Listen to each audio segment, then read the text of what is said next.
పాతివ్రత్యము యొక్క ప్రభావం ఎంత గొప్పదో, పతిని అనుగమించడం చేత ఎంత గొప్ప శక్తిని ఒక స్త్రీ సంతరించుకోగలదో, సనాతన ధర్మంలో దానికి ఎంత పెద్దపీట వేయబడిందో, అది స్త్రీ యొక్క పరమధర్మంగా ఎలా చెప్పబడిందో నిన్నటి రోజు అనసూయ వృత్తాంతంలో మనం చూసి ఉన్నాం. మహర్షి శ్రీరామాయణాన్ని ప్రతిపాదన చేసేటప్పుడు ఒక చోట జరిగిన సందర్భానికి తర్వాత జరగబోయేటటువంటి ఘట్టానికి ఎక్కడో ఒక సంబంధం ఉంటుంది. మీరు దీన్ని జాగ్రత్తగా గమనిస్తూ ఉండాలి. రామాయణంలో అనసూయమ్మ మహాపతివ్రత. మహాపతివ్రత అయినటువంటి అనసూయమ్మ ఎవరిని మెచ్చుకుని ప్రత్యేకమైనటువంటి కానుకలనిచ్చింది? సీతమ్మని మెచ్చుకుని కానుకలు ఇచ్చింది. దేనికి ఇచ్చింది కానుకలు అంటే, సీతమ్మ తల్లి కూడా మహాపతివ్రత కనుక. సీతమ్మ తల్లి మహాపతివ్రత అని అనడమేనా, దానికి ఏమైనా కారణం చూపించిందా? చూపించింది. ఏమిటి చూపించింది? ఇంత సంపదని, ఇంతమంది పరిజనాన్ని, జ్ఞాతులను ఇందరినీ విడిచిపెట్టి నీవు నీ భర్తని అనుగమించి అరణ్యానికి వచ్చావు. ఇంతకన్నా గొప్ప ధర్మం ఏముంటుంది? అందుచేత నీ పాతివ్రత్యానికి నేను వెచ్చుకున్నాను, నువ్వు వరం కోరుకో అంది. కనుక సీతమ్మ తల్లి కూడా మహాపతివ్రత. మహాపతివ్రత అయినటువంటి సీతమ్మ తల్లి అరణ్యానికి రావడం అనేటటువంటి సందర్భం కేవలం రాముణ్ణి సేవించి మళ్ళీ తిరిగి వెళ్ళిపోవడానికి మాత్రమే ఉపకరిస్తుంది అని మనం అనుకుంటే, శ్రీరామాయణంలో అది ప్రయోజనము అని మీరు చెప్పడం కుదరదు. ఎందుకంటే అయోనిజగా ఆమె ఆవిర్భవించింది. ఆమె అలా ఆవిర్భవించడం వెనక కారణం ఏమిటో ఆవిడికి తెలుసు. నేను ఇలా వస్తే తప్ప అవతార ప్రయోజనం నెరవేరదు, కాబట్టి నేను ఇలా రావాలి, అందుకే వచ్చింది ఆవిడ. కాబట్టి ఇప్పుడు ఆవిడ అరణ్యానికి వెడితే అవతార ప్రయోజనం నెరవేరడానికి ప్రధాన కారణం ఏమై ఉండాలి? సీతమ్మ తల్లి యొక్క పాతివ్రత్యమే కారణమై ఉండాలి. ఇంకా సీతమ్మ తల్లికి వేరు తపస్సు ఉండదు. రాముణ్ణి అనుగమించి, రాముణ్ణి ప్రేమించి, రాముణ్ణి సంతోషపెట్టి, రాముడితో కలిసి జీవితాన్ని పంచుకొని త్రికరణ శుద్ధిగా రాముని యందు హృదయముంచుకున్నటువంటి సీతమ్మ తల్లి యొక్క పాతివ్రత్య ప్రభావమే అవతార ప్రయోజనమైన రావణ సంహారమునకు ప్రాతిపదిక కాబోతోంది. ఇది చెప్పకుండా చెప్పడం అయోధ్యకాండ చివర సీతమ్మ తల్లి అనసూయమ్మ చేత సత్కరింపబడడం. ఇప్పుడు దండకారణ్యంలోకి ప్రవేశించారు సీతారామ లక్ష్మణులు. ఆ దండకారణ్యంలో తాపసుల యొక్క ఆశ్రమములను చూస్తున్నారు, మునుల యొక్క ఆశ్రమములను. అది ఎక్కడ ఎలా ఉండాలో అలా ఉంటే అందం. మీరు ఆలోచించండి, అందం అన్న మాట మనకు ఎలా అనిపిస్తుందంటే, ఎక్కడ ఎలా ఉండాలో అలా ఉంటేనే అందంగా ఉంటుంది. ఇప్పుడు ఒక వృద్ధుడు ఉన్నాడు అనుకోండి, ఆయన ఇంట్లో ఉన్న వానప్రస్తుగా జీవితం గడుపుతున్నాడు అనుకోండి, అందంగా ఉంటుంది. ఒక యవ్వనంలో ఉన్న యువకుడు ఉన్నాడు అనుకోండి, అతను ఈశ్వరుణ్ణి నమ్ముకుని తన ప్రయత్నం తాను చేస్తూ ఈశ్వరుడి మీద భారం ఉంచుతూ రెండింటినీ సమన్వయం చేసుకుంటూ సంతానాన్ని కని పితృరుణాన్ని తీర్చుకుంటూ గ్రంథపఠనం చేస్తూ అనుష్ఠానం చేస్తూ అర్థ సంపాదన చేస్తూ ఇవన్నీ చేస్తుంటే యువకుడికి బాగుంటుంది. ఎవరు ఎలా ఉంటే అది అందంగా ఉంటుంది. అలా కాకుండా ఒకలా ఉండవలసిన వారు ఒకలా ఉన్నారనుకోండి, మీకు అది అందంగా ఏమనిపించదు, అది కొంచెం తేడాగా అనిపిస్తుంది. ఒక బ్రహ్మచారి ఎలా ఉండాలో అలా ఉంటేనే అందంగా ఉంటుంది. ఒక గృహస్థు ఎలా ఉండాలో అలా ఉంటేనే అందంగా ఉంటుంది. ఒక సన్యాసి ఎలా ఉండాలో అలా ఉంటేనే అందంగా ఉంటుంది. అంతేకాని సన్యాసి గృహస్థులో ఉన్నా, గృహస్థు బ్రహ్మచారిలో ఉన్నా, బ్రహ్మచారి సన్యాసిలో ఉన్నా అది బాగుండదు. ఎవరు ఎలా ఉండాలో అలా ఉండాలి. ఆ ఉండడం అన్నదానికే నిష్ఠ అని పేరు. అలా ఉండడమే నిష్ఠ, అలా ఉండడమే శ్రద్ధ. అది శాస్త్రమునందు తాను ఆ ఆశ్రమంలో ఉండడానికి ఉన్నటువంటి ప్రయోజనాన్ని సిద్ధింపచేసుకునేటటువంటి ప్రయత్నం. మనకి సనాతన ధర్మంలో ఈ ఆశ్రమ ప్రవేశము అనేటటువంటిది ఉత్తినే పెట్టలేదు. ఈ ఆశ్రమ ప్రవేశాన్ని ఎందుకు మారుస్తూ ఉంటారంటే, ఇంద్రియాల్ని జయించాలి అంటే ఇంద్రియాలకి మేత వేసేయాలి, ధర్మబద్ధంగా వేయాలి. మేత వేసి నువ్వు నిజంగా చెప్పు, ఏమి సుఖాన్ని అందులో చూస్తున్నావు నువ్వు అని అడగాలి. అలా ప్రశ్న వెయ్యగా వెయ్యగా వెయ్యగా వెయ్యగా అవి కొన్నాళ్ళకి పరిశీలన అలవాటు చేసుకుని మనసు అంటుంది, నిజమే ఏముంటుంది ఇందులో సుఖం అంటుంది. అంటే నేను చెప్తున్న మాటని ఏదో ఒక్క విషయానికి అన్వయం చేయకండి. నేను చెప్పేది ఏ విషయమైనా అంతే. ఒక మధుర పదార్థాన్ని భుజించడం, లేకపోతే ఏదో ఎప్పుడు విహారం చేస్తూ ఉండాలనేటటువంటి కోరిక, లేకపోతే భార్య సంతానములందు వ్యామోహంతో ఉండడం, బాగా పరిశీలనం చేస్తుంటే ఏమవుతుందంటే ఇవన్నీ ఏముందండి పెద్ద విషయం ఏమిటి ఇందులో, ఏమిటి సుఖం ఇందులో, ఇవాళ సుఖం రేపటి దుఃఖంలా ఉంటుంటుంది అనిపిస్తుంది. అలా అనిపిస్తే ఏమవుతుందంటే మీకు దాని యందు వ్యామోహం తెగుతుంది. ఇదే అన్నమాచార్యులు వారు అంటారు, నేను కోసుకుందామంటే తెగవి కట్లు, నువ్వు కొయ్యాలి ఈ కట్లు అంటారు. అంటే ఈశ్వరానుగ్రహము చేత ఆ వైరాగ్య సంపత్తి రావాలి. ఆ వైరాగ్య సంపత్తి వచ్చి ఒక్కొక్క ఆశ్రమంలో ఒక్కొక్క ధర్మాన్ని తీసుకుంటూ తను పండుతాడు. పండి చివరికి మనుష్య జన్మలో ఈశ్వరుణ్ణి చేరుకునేటటువంటి ప్రయత్నంలో కృతకృత్యుడు కావాలి. ఒకవేళ అలా కాలేకపోయినా కనీసంలో కనీసం ఏమిటంటే ఇంతకన్నా ఉత్తమమైన స్థితిలో వచ్చే జన్మలో పుట్టగలగాలి. అంటే ప్రయత్నం ఎలా ఉండాలి అంటే ఈ జన్మలో అనుష్ఠానమునకు ఏ ఆలంబనం మీకు దొరకలేదో ఆ ఆలంబనం పుట్టుక చేత మీకు లభించాలి. అంటే ఏ వేదాంగములు చదువుకున్నటువంటి ఒక పరమ భక్తుడైనటువంటి మహాపురుషుడు కడుపున పుట్టి చిన్నతనంలోనే ఆయన ఇంట్లో ఆయన కొడుకుగా పెరుగుతూ ఆయన ఒళ్ళో కూర్చుని వేదాంగములు నేర్చుకుని ఈశ్వరుణ్ణి అనుష్ఠించి చక్కగా ధర్మబద్ధమైనటువంటి జీవితం చేత జీవితాన్ని పండించుకునేటటువంటి అదృష్టం వచ్చే జన్మకి కలిగేటట్టుగా ఉపాసన ఈ జన్మలో నడవవలసి ఉంటుంది. లేకపోతే తిరియక్కుల్లో వెళ్ళిపోతాడు. పెద్ద సమస్య అక్కడ వస్తుంది. తిరియక్కంటే మీరు ఎప్పుడో ఒకటే గుర్తుపెట్టుకోండి, తిరియక్కంటే వెన్నుపాము పైకి లేచే అవకాశం లేని దానికి తిరియక్ అని పేరు. అడ్డంగానే ఉంటుంది, పుట్టినది మొదలు చనిపోయే వరకు దాని పెరుగుదల భూమికి అడ్డంగా ఉంటే తిరియక్ అంటారు. అటువంటి తిరియక్కులలోకి వెళ్ళిపోతాడు. కాబట్టి ఇప్పుడు దండకారణ్యంలో తాపసుల యొక్క ఆశ్రమములను చూస్తూ వెడుతున్నారు రామచంద్రమూర్తి. ప్రవిశ్యతు మహారణ్యం దండకారణ్యమాత్మవాన్ దదర్శ రామో దుర్ధర్ష తాపసాశ్రమ మండలం. దండకారణ్యమునందు ప్రవేశించినటువంటి రాముడు తిరుగులేని మహావీరుడు, ధైర్యశాలి. అటువంటి వాడు ఆ తాపసుల యొక్క ఆశ్రమాలన్నిటినీ కూడా చూస్తున్నాడు. కుశచీర పరిక్షిప్తం బ్రహ్మ్యాలక్ష్మ్యా సమావృతం యథా ప్రదీప్తం దుర్దర్శం గగనే సూర్యమండలం. అక్కడ ఉన్నటువంటివి కుశచీర పరిక్షిప్తం, ఎక్కడ చూసినా దర్భలు కనపడుతున్నాయి. దర్భలు కనపడుతున్నాయి అంటే అర్థం ఏంటంటే కర్మానుష్ఠానం బాగా జరుగుతోంది అని గుర్తు. పరమ భక్తితో కూడినటువంటి కర్మాచరణమే చివరికి జ్ఞానంగా మారిపోతుంది. అయితే భక్తితో కూడిన కర్మాచరణము ఎప్పుడు జ్ఞానం అవుతుంది అని మీరు నన్ను అడిగారనుకోండి, ఆ ప్రశ్నకి జవాబు మాత్రం ఉండదు. అది నేను కాదు, సశాస్త్రీయంగా చెప్పడం చాలా కష్టం. భక్తితో కర్మాచరణ మీరు చేసుకుంటూ వెళ్ళడమే. అందుకే మీరు ఏది చేస్తున్నా మీరు అది ఎందుకు చేస్తున్నారో మీకు తెలిసి ఉండాలి. భక్తితో కూడిన కర్మాచరణము అన్న మాటకు అర్థం ఏమిటో తెలుసా అండి? సంస్కరణ ఎవరికి? అవయవములకు ఉండదు. మీరు బాగా గుర్తుపెట్టుకోండి, వాటికి శౌచం ఉంటుంది అంతే. ఇప్పుడు నా శరీరమునకు ఏముంటుంది? శౌచమును సిద్ధింపజేయాలి. దీనికి శౌచం కలగాలంటే ఏం చేయాలి? స్నానం చేయాలంతే. స్నానం చేస్తే దీనికి శౌచం వస్తుంది. మనసుకి స్నానం చేయిస్తారా? కుదరదు. మరి మనసుకి ఎలా వస్తుంది శౌచం? సంస్కారము చేత వస్తుంది. సంస్కారము దేని చేత వస్తుంది? శిక్షింపబడిన బుద్ధి చేత వస్తుంది. బుద్ధికి శిక్షణ ఎక్కడి నుంచి వస్తుంది? గురువు యొక్క ప్రవచనము చేత, గురువుగారి యొక్క వాక్కుల చేత. వాటి యందు తదేక దృష్టితో విని వాటిని మనసులో నిలబెట్టుకోవడం చేత బుద్ధికి శిక్షణ వస్తుంది. అందుకని ఇప్పుడు అక్కడ ఏం జరుగుతోందని గుర్తు? దర్భలు ఉన్నాయంటే కర్మాచరణము జరుగుతోందని గుర్తు. ఎటువంటి కర్మాచరణము? భక్తితో కూడినటువంటి కర్మాచరణము జరుగుతోంది. వేదమును ప్రమాణంగా తీసుకుని, శాస్త్రాన్ని ప్రమాణంగా తీసుకుని దర్భ అనేటటువంటిది వాడకుండా ఏదీ సాధ్యం కాదు.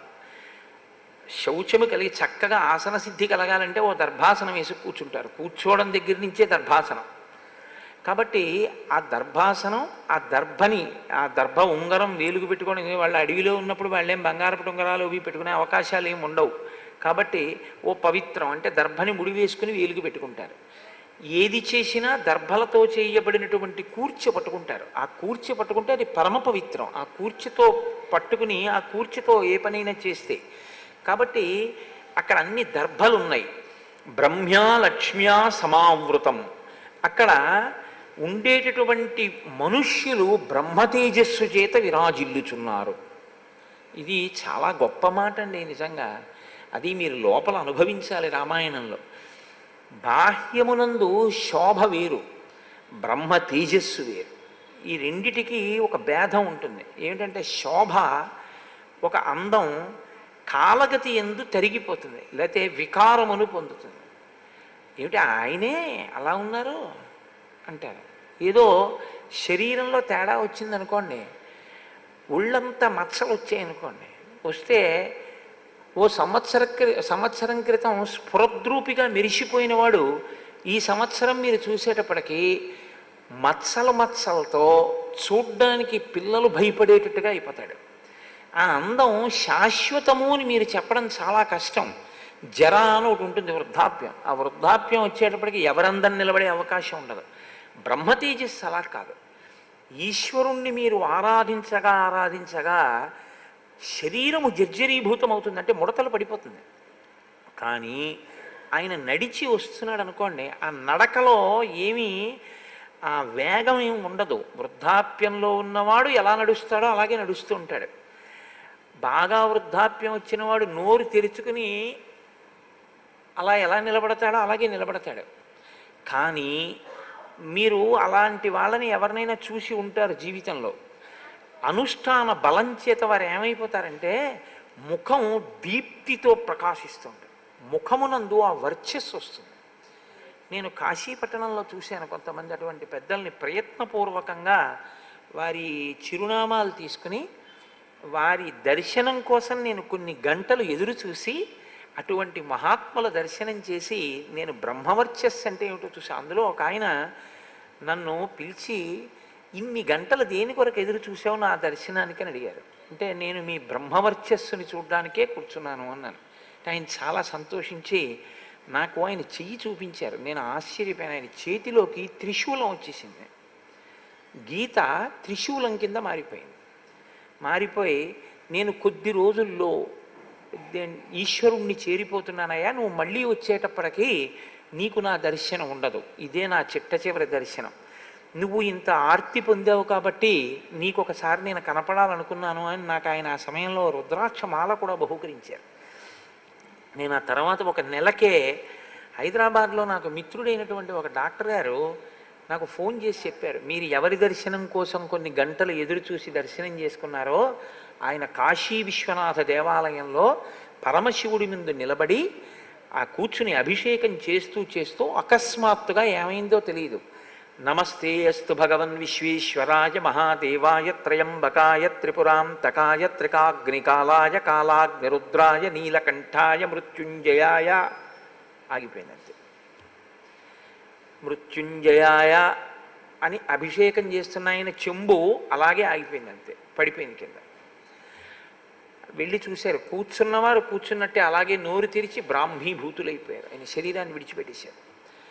అలా అది వయస్సుతో పోయేటటువంటి శోభ కాదు, నిరంతరం ఈశ్వరుణ్ణే తిప్పి మనసులో ఎప్పుడూ ఈశ్వరుడు గురించి తపించినటువంటి వాళ్ళ యొక్క ముఖమునందు ఆ బ్రహ్మ తేజస్సు వస్తుంది. అది ఒక్కొక్క చోట వయస్సుతో కూడా సంబంధం ఉండదు. వాళ్ళ యొక్క స్థితి శుకబ్రహ్మ పొందలేదా, కాబట్టి ఒక్కొక్కరికి చిన్న వయస్సులోనే వచ్చేస్తుంది. ప్రహ్లాదాదులకు పసితనం నుంచి భక్తి అలవడడం ఈశ్వరుని యొక్క అనుగ్రహం. కాబట్టి అటువంటి స్థితిని పొందినటువంటి బ్రహ్మ తేజస్సు కలిగిన వారు ఉన్నారు. అది ఎలా ఉందిట ఆ తాపసాశ్రమ మండలం? మధ్యాహ్నకాలమునందు ఆకాశం ఎలా ఉంటుందో దుర్నిరీక్ష్యంగా వాళ్ళని ఇలా పట్టి చూడడం కూడా కష్టంగా ఉందిట, అంత బ్రహ్మ తేజస్సుతో వెలుగొందుతున్నారు. అలా ఉంటే, ఆ అందం ఉంటే అవి తాపసుల యొక్క ఆశ్రమాలు. అలా ఉండాలి ఆశ్రమాలంటే. కాబట్టి శరణ్యం సర్వభూతానాం సుసుమృష్ణాజిరం తథా మృగైర్బహుభిరాకీర్ణం పక్షి సంఘై సమావృతం. వాళ్ళు అక్కడ ఉన్నటువంటి వాళ్ళు ఆ ఆశ్రమం అంతా కూడా చక్కగా శుభ్రం చేయబడి ఉంది. అంటే శిష్యులు వివిధ స్థాయిలలో ఉంటారు. కొంతమంది శిష్యులు ప్రారంభంలో ఏమిటంటే ముందు ఆశ్రమాన్ని అంతటినీ తుడవడం, గురువుగారి శుశ్రూష చేయడం, గురువుగారికి కావలసినటువంటి పదార్థాలన్నీ అక్కడ పెట్టడం, ఏ పదార్థం ఎంత తీసుకొచ్చి అక్కడ పెట్టాలో ఇవి ముందు నేర్చుకుంటారు. అసలు అన్నిటికన్నా ముందు ఏం నేర్పుతారంటే దర్భ కొయ్యడం నేర్పుతారు. ఎంతవరకు కొయ్యాలి, ఏది కొయ్యాలి, మనకి పనికిరాని దాన్ని కొయ్యకుండా ఉండాలి, పనికొచ్చేదే కొయ్యాలి. కౌశలం. ప్రకృతిలో మనకి అక్కర్లేదు ఇది అన్నదాని జోలికి మనం వెళ్ళకూడదు. ఈశ్వరుడిది ఈశ్వరుడికి వదిలిపెట్టేయాలి. అపరిగ్రహము అంటారు. తనకెంత కావాలో అంతే తీసుకుంటాడంతే తప్ప తనకు అవసరం లేకపోయినా ఈశ్వరుడి సొత్తుగా భావించి అందులోంచి తాను పుచ్చుకోడు. దీన్ని అపరిగ్రహము అంటారు. అపరిగ్రహం చేతనే ఈ దేశం సుసంపన్నమై ఉండేది ఒకప్పుడు. ఎందుకంటే తనకు అక్కర్లేదు, ఇంకా తను తీసుకుని దాచేవాడు కాదు. తనకు ఎంతవరకు అవసరమో అంతవరకే వాడుకునేవారు ప్రకృతి వనరుల్ని. కాబట్టి అక్కడ ఉండేటటువంటి వాళ్ళందరూ కూడా శరణ్యం సర్వభూతానాం, సర్వభూతములకు కూడా సురక్షితమైనటువంటి నివాస భూమి. అంటే వాళ్ళు జీవహింస చెయ్యరు, దేని జోలికి వెళ్ళరు, దేన్ని హింస చెయ్యరు. కాబట్టి అన్నీ అక్కడికి చేరిపోతాయి. వాళ్ళు కృష్ణాజినాన్ని చక్కగా ఆ జింకల యొక్క చర్మాన్ని వాటిని ఆ ధరించిన వారై ఆశ్రమం అంతా చక్కగా తుడవబడి మృగైర్ బహుభిరాకీర్ణం, అనేకమైనటువంటి మృగములు అక్కడ సంచరిస్తున్నాయి. అంటే మృగము అనేటప్పటికి ఏమిటంటే ఒకదాన్ని ఒకటి చెనకడం దాని స్వభావం, జాతి వైరం ఉంటుంది. ఇది మనకేమైనా చేసిందా అని ఉండదు. ఒక చూలుతో ఉన్నటువంటి ఆవుని ఒక పెద్ద పులి తరుగుతుంది, తరిమి చంపేస్తుంది. అప్పుడు పెద్ద పులికి పాపం వచ్చిందా అని మీరు అడిగితే అలా ఏం ఉండదు. అది మృగములకు సహజమైనటువంటి వైరం. అవి ఒకదాన్ని చూస్తే ఒకటి కన్నెర్ర చేస్తాయి. అటువంటిదేం లేదు. లేకుండా మృగైర్ బహుభిరాకీర్ణం, అనేకమైనటువంటి మృగములు అక్కడ సంచరిస్తున్నాయి. పక్షి సంఘై సమావృతం, అనేకమైనటువంటి పక్షులు ఆ చెట్ల నిండా గుంపులు గుంపులుగా చేరి అరుస్తూ గూళ్ళు కట్టుకుని ఉన్నాయి. కాబట్టి అది చూస్తేనే అసలు వాళ్ళ జీవన విధానం ఎటువంటిదో, వాళ్ళు ఎంతగా ఎవరి జోలికి వెళ్లకుండా బతుకుతుంటారో మీకు అర్థమవుతుంది. వాళ్ళ వల్ల ఎవరికీ ఉపద్రవం ఉండదు. వాళ్ళకి ఎవరి వలన ఉపద్రవం ఉంటే వాడే రాక్షసుడని చెప్పాలి మీరంతే.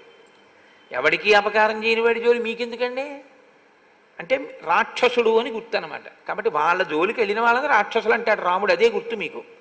కాబట్టి ఫలమూలాశనైర్దాంతై చీరకృష్ణాజినాంబరై సూర్యవైశ్వానరాభ్యైశ్చ పురాణైర్మునిభిర్వృతం. వాళ్ళందరూ కూడా ఫలమూలములను మాత్రమే గ్రహిస్తూ, దాంతి అంటే ఇంద్రియ నిగ్రహము కలిగినటువంటి వారై, చీరకృష్ణాజినాంబరములను నారచీరలు జింక చర్మములను ధరించి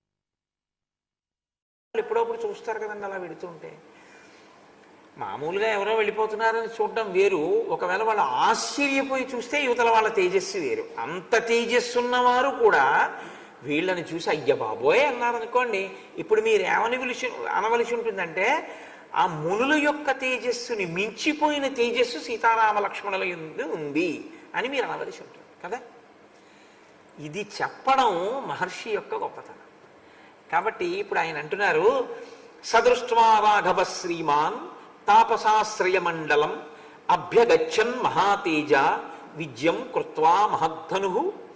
కళ్యాణ గుణ సంపన్నుడైనటువంటి ఆ రామచంద్రమూర్తి సీతాలక్ష్మణులతో కలిసి తాపసాశ్రమ మండలం మీదుగా వస్తుంటే అక్కడ ఉన్న వాళ్ళందరూ కూడా ఒక్కసారి ఆ ముగ్గురిని చూశారు. రూపసంహవనం లక్ష్మీం సౌకుమార్యం సువేషతాం దదృశుర్ విస్మితాకార రామస్య వనవాసిన. అదిట రూపసంహవనం, రూపసంహననం.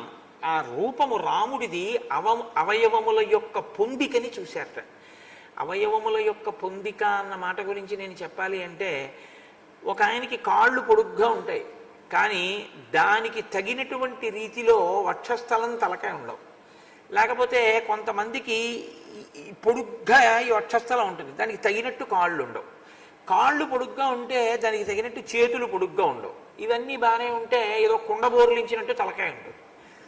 అలా కాదు, ఏ అవయవాన్ని మీరు చూస్తే ఒక అవయవానికి తగినట్టుగా మిగిలిన అవయవాలు కూర్చబడి ఉన్నాయి. అంటే బాగా మీకు నేను ఉపమానం చెప్పాలి అంటే, వెంకటేశ్వర స్వామి వారి యొక్క మలయప్ప స్వామి వారికి కట్టేటటువంటి పూలదండ ఎంత పొందిగ్గా కొలతకి సరిపోయేటట్టు రంగురంగులుగా ఉంటుందో, తెల్లపూలు, ఎర్రపూలు, ఆకుపచ్చ పూలు ఖచ్చితంగా మూర్తికి సరిపడేటట్టుగా ఎలా అక్కడ తయారు చేస్తారో, ఆ మాల ఎంత అందంగా ఉందో రాముని అవయవముల యొక్క పొందిక అంత అందంగా ఉంది వాళ్ళకి. అది లక్ష్మీ. ఆ పొందికకి వాళ్ళు తెల్లపోయారట. అసలు అదేంటి, ఆ కాళ్ళేమిటి, ఆ చేతులేంటి, ఆ కళ్ళేమిటి, ఏది చూసిన వాడు దానికే మురిసిపోతున్నాడు. ఆజానబాహుం అని ఒకడు, అరవింద దళాయతాక్షం అని ఒకడు. ఏమందం ఏమందం, ఏమి శోభ అని అందరూ ఆ అవయవముల యొక్క పొందికని చూసి సువేషతాం, ఎంత అందమైన రూపం అంటున్నారట. దదృశుర్ విస్మితాకార అంటే విస్మయాన్ని, ఆశ్చర్యాన్ని కల్పించేటటువంటి ఆ ఆకారాన్ని రామస్య వనవాసిన. ధనస్సు పట్టుకుని వనంలో తిరుగుతున్నాడే, ఇంత అందంగా ఉన్నాడేమిటి అని వాళ్ళందరూ కూడా చాలా ఆశ్చర్యంతో రాముడి వంక చూస్తూ అలా ఉండిపోయారంతే. అంటే ఇక వాళ్ళ పనుల్లోకి వాళ్ళు వెళ్ళలేనంతగా ఆ రామచంద్రమూర్తి యొక్క అందం వైపుకి వాళ్ళు ఆకర్షింపబడ్డారు. మగవాళ్ళై మగవాని యొక్క అందానికి అంత ఆకర్షింపబడ్డారు. అందుకే కదా నీరాజనం ఇస్తే పుంసాం మోహన రూపాయ పుణ్యశ్లోకాయ మంగళం. మగవాళ్ళని కూడా ఆకర్షించగలిగినటువంటి అందం ఉన్నటువంటి ఓ రామ నీకు నమస్కారం అని చెప్పి ఆయనకి మంగళహారతి ఇస్తూ ఉంటారు. ఇప్పుడు వాళ్ళందరూ కూడా రాముణ్ణి, రాముడి చేతిలో ధనస్సుని, ఆ గుండ్రటి బాహువుల్ని, బలిసినటువంటి వక్షస్థలాన్ని, ఆయన యొక్క సాముద్రిక లక్షణాల్ని, ఆయన యొక్క తేజస్సుని, ఆ పరాక్రమాన్ని, ఆ నడకని, ఆ గాంభీర్యాన్ని చూస్తే వాళ్ళకొక నమ్మకం వచ్చింది. ఏ నమ్మకం వచ్చింది వాళ్ళకి అంటే, ఈయన మనం తపస్సు చేసుకోవడానికి ఏది ప్రతిబంధకంగా వచ్చిందో దాన్ని తొలగించగలిగిన వాడు అని నమ్మారు వాళ్ళు. ఏమిటి వాళ్ళకి ప్రతిబంధకం తపస్సు చేసుకోవడానికి? రాక్షసులే. కాబట్టి ఇప్పుడు ఆ రాక్షసుల యొక్క పీడ నుండి ఈయన తప్పించగలిగిన వాడు అని వాళ్ళకి విశ్వాసం కలిగి వాళ్ళు వచ్చి ఆయనకి కందమూలములను, ఫలములను, పుష్పములను అన్నిటినీ కూడా సమర్పించి అర్ఘ్యపాద్యాదులనిచ్చి ఆ రామచంద్రమూర్తిని, లక్ష్మణుణ్ణి, సీతమ్మని కూర్చోపెట్టి వాళ్ళు రాముడితో అంటున్నారు. మునులు మాట్లాడడం అంటే లేకి మాటల్లా ఉండవు అవి. మీరు వచ్చారు, మమ్మల్ని తప్పకుండా రక్షించాలి, రాక్షసులు చాలా ఇబ్బంది పెట్టేస్తున్నారు అని చెప్పి బొత్తిగా ఏదో అయిందానికి కాందానికి అప్లికేషన్లు పెట్టుకునే వాళ్ళల్లా ఉండదు అలాగా. కాబట్టి ధర్మపాలో జనస్యాస్య శరణ్యస్త్వం మహాయశాః పూజనీయశ్చ మాన్యశ్చ రాజా దండధరో గురుః. నీవు రామ మా వర్ణాశ్రమమైనటువంటి ధర్మములను కాపాడగలిగినటువంటి సహజమైన క్షత్రియ లక్షణం ఉన్నవాడివి, పుట్టుకతో క్షత్రియుడివి. కాబట్టి ఇప్పుడు వర్ణాశ్రమ ధర్మమును నువ్వు కాపాడాలి. మా ధర్మం ఏమిటి? తపస్సు చేసుకోవడం. కాబట్టి మా ధర్మంలో మేము ఉన్నాం. మా ధర్మం మమ్మల్ని చేసుకోనివ్వకుండా అడ్డొస్తున్నది ఏదో, దాన్ని నువ్వు తొలగించవలసి ఉంటుంది. దానికి మేము నిన్ను శరణాగతి చేస్తున్నాం. శరణాగతి అనేటటువంటిది మీరు ఒక మాట బాగా గుర్తుపెట్టుకోవాలి. నోటితో శరణాగతి చేయడం చాలా తేలిక. శరణాగతి నోటితో చేయడం అంత తేలిక లోకంలో ఇంకేమీ ఉండదు. ఎందుకో తెలుసా అండి? శ్రీ వెంకటేశ చరణౌ శరణం ప్రపద్యే అనో 10 మాటలు అనడం చాలా తేలిక. శరణాగతి చేసినట్టు ఉండడం చాలా తేలిక. నిజంగా శరణాగతి చేయడం చాలా కష్టం. ఎందుకో తెలుసా? అసలు నిజంగా శరణాగతి చేస్తే వెంటనే వచ్చేస్తుంది ఫలితం, ఉత్తరక్షణం వస్తుంది. శరణాగతి అంటే ఏమిటో తెలుసా అండి? అసలు మిమ్మల్ని మీరు ఆ రక్షించుకోగలిగిన ప్రయత్నం నుంచి పూర్తిగా విరమించేసుకోవాలి. అంతా ఈశ్వరుడు యందు న్యాసం చెయ్యాలి, ఆయనే రక్షిస్తాడని వదిలేయాలి. అలా వదిలేస్తే శరణాగతి అంటారు. రామకృష్ణ పరమహంస ఒక విషయం చెప్తుండేవారు. వెనకటికి నారాయణుడు గబగబా బయలుదేరితే లక్ష్మీదేవి గబగబా వచ్చేందుట. ఎందుకు అలా పరిగెడుతున్నారు? అందుకే ఏమీ లేదు, నా పరమభక్తుడైనటువంటి ఓ చాకల్ని రాళ్ళు పెట్టి కొడుతున్నారు పిల్లలు, అందుకని చెప్పి పరిగెడుతున్నాను అన్నాడు. ఆయన ఏదో పాపం చాకలైన బట్టలు ఆరేసుకుంటున్నాడు, ఆయన ఏదో జుత్తవి పెరిగిపోయి పిచ్చేళ్ళ ఉంటాడని పిల్లలు వచ్చి ఏటి ఒడ్డున ఆయన మీద రాళ్ళు ఇసురుతున్నాడు. అతను నారాయణ నారాయణ నారాయణ అంటున్నాడు, నేను రక్షించాలి, తనని తాను రక్షించుకోకుండా తన రక్షణ భారము నా యందు న్యాసం చేశాడు, అందుకు పరిగెడుతున్నాను అన్నాడు. అని అక్కడ దాకా పరిగెత్తి వెనక్కి వచ్చేసాడు. ఏం వచ్చేసారు అంది లక్ష్మీదేవి. అతను రాయేశాడు అన్నాడు. అంటే తనని తాను రక్షించుకునే ప్రయత్నం చేసిన ఉత్తర క్షణంలో ఈశ్వరుడు తన రక్షణ ప్రయత్నాన్ని ఆపేస్తాడు. అంటే అన్ని వేళలా అలా ఉండొచ్చా అండి అంటే అలా ఉండడం కూడా మంచిది కాదు. ఎందుకంటే శరణాగతి చెయ్యగలిగినటువంటి దృఢదీక్ష మనసులో బాగా రాకుండా దాని యందు ప్రయత్నం మొదలుపెట్టి అలా మొదలు పెడతామండి అన్ని ఈశ్వరుడు వదిలేస్తామని అనుకోవడం. పురుషకారం ఈశ్వరుని యందు భక్తి రెండిటినీ కలపడమే చాలా మంచిది.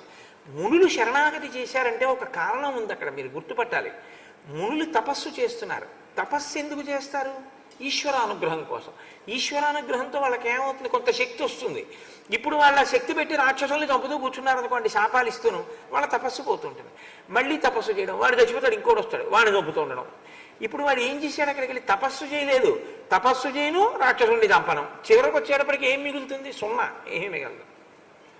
కాబట్టి చేసిన తపస్సు ఎందుకు పనికి రావాలంటే తనని ఉద్ధరించుకోవడానికి పనికి రావాలి. కాబట్టి ఇప్పుడు తన తపస్సు తనని తాను రక్షించుకోవడానికి ఉపయోగించుకోవడానికి పనికిరాదు. పనికొచ్చేటట్టుగా ఉపయోగించుకోగలిగినా ఉపయోగించకూడదు. కాబట్టి ఇప్పుడు ఈశ్వరుణ్ణి శరణాగతి చేశారు, నువ్వు మమ్మల్ని రక్షణ చెయ్యాలి, కాబట్టి రామ నువ్వు మమ్మల్ని కాపాడవలసింది అంటూ వాళ్ళు అన్నారు. ఇంద్రస్యేహ చతుర్భాగ ప్రజా రక్షతి రాఘవ రాజా తస్మాత్ వరాన్ భోగాన్ భుంక్తే లోక నమస్కృత. ఇంద్రుడి యొక్క అంశ 4వ భాగం రాజు యందు ప్రకాశిస్తుంది. నువ్వు క్షత్రియుడవు, కోసల దేశపు రాజువి, 14 ఏళ్ళంటే ఇక్కడ ఉంటావు కానీ మళ్ళీ వెళ్ళిపోతావుగా. పైగా నేను వనములకు రాజును అని చెప్పాడు. మీకు గుర్తు పెట్టుకోండి బాగా ఈ విషయం అని చెప్పాను. వనములకు రాజును అన్నాడు కాబట్టి వనములలో ధర్మాన్ని ఇప్పుడు ఆయన స్థాపించాలి. ఎక్కడెక్కడ అవసరమో, ఎక్కడెక్కడ వాళ్ళకి ఆర్తి కలుగుతోందో అక్కడక్కడ తాను రక్షించవలసిన అవసరం ఉంది కోదండాన్ని చేత పట్టుకుని. కాబట్టి ఇంద్రుని యొక్క 4వ వంతు రాజు రూపంలో ప్రకాశిస్తుంది. కాబట్టే సామాన్యమైనటువంటి మనుష్యులు అనుభవించేటటువంటి భోగముల కన్నా రాజు ఉత్తమమైనటువంటి భోగాల్ని అనుభవిస్తాడు. ఇంద్రుని యొక్క అంశం ఉంది కాబట్టి అది భోగం అనుభవించడానికి కాదు, ధర్మాన్ని కూడా రక్షించాలి.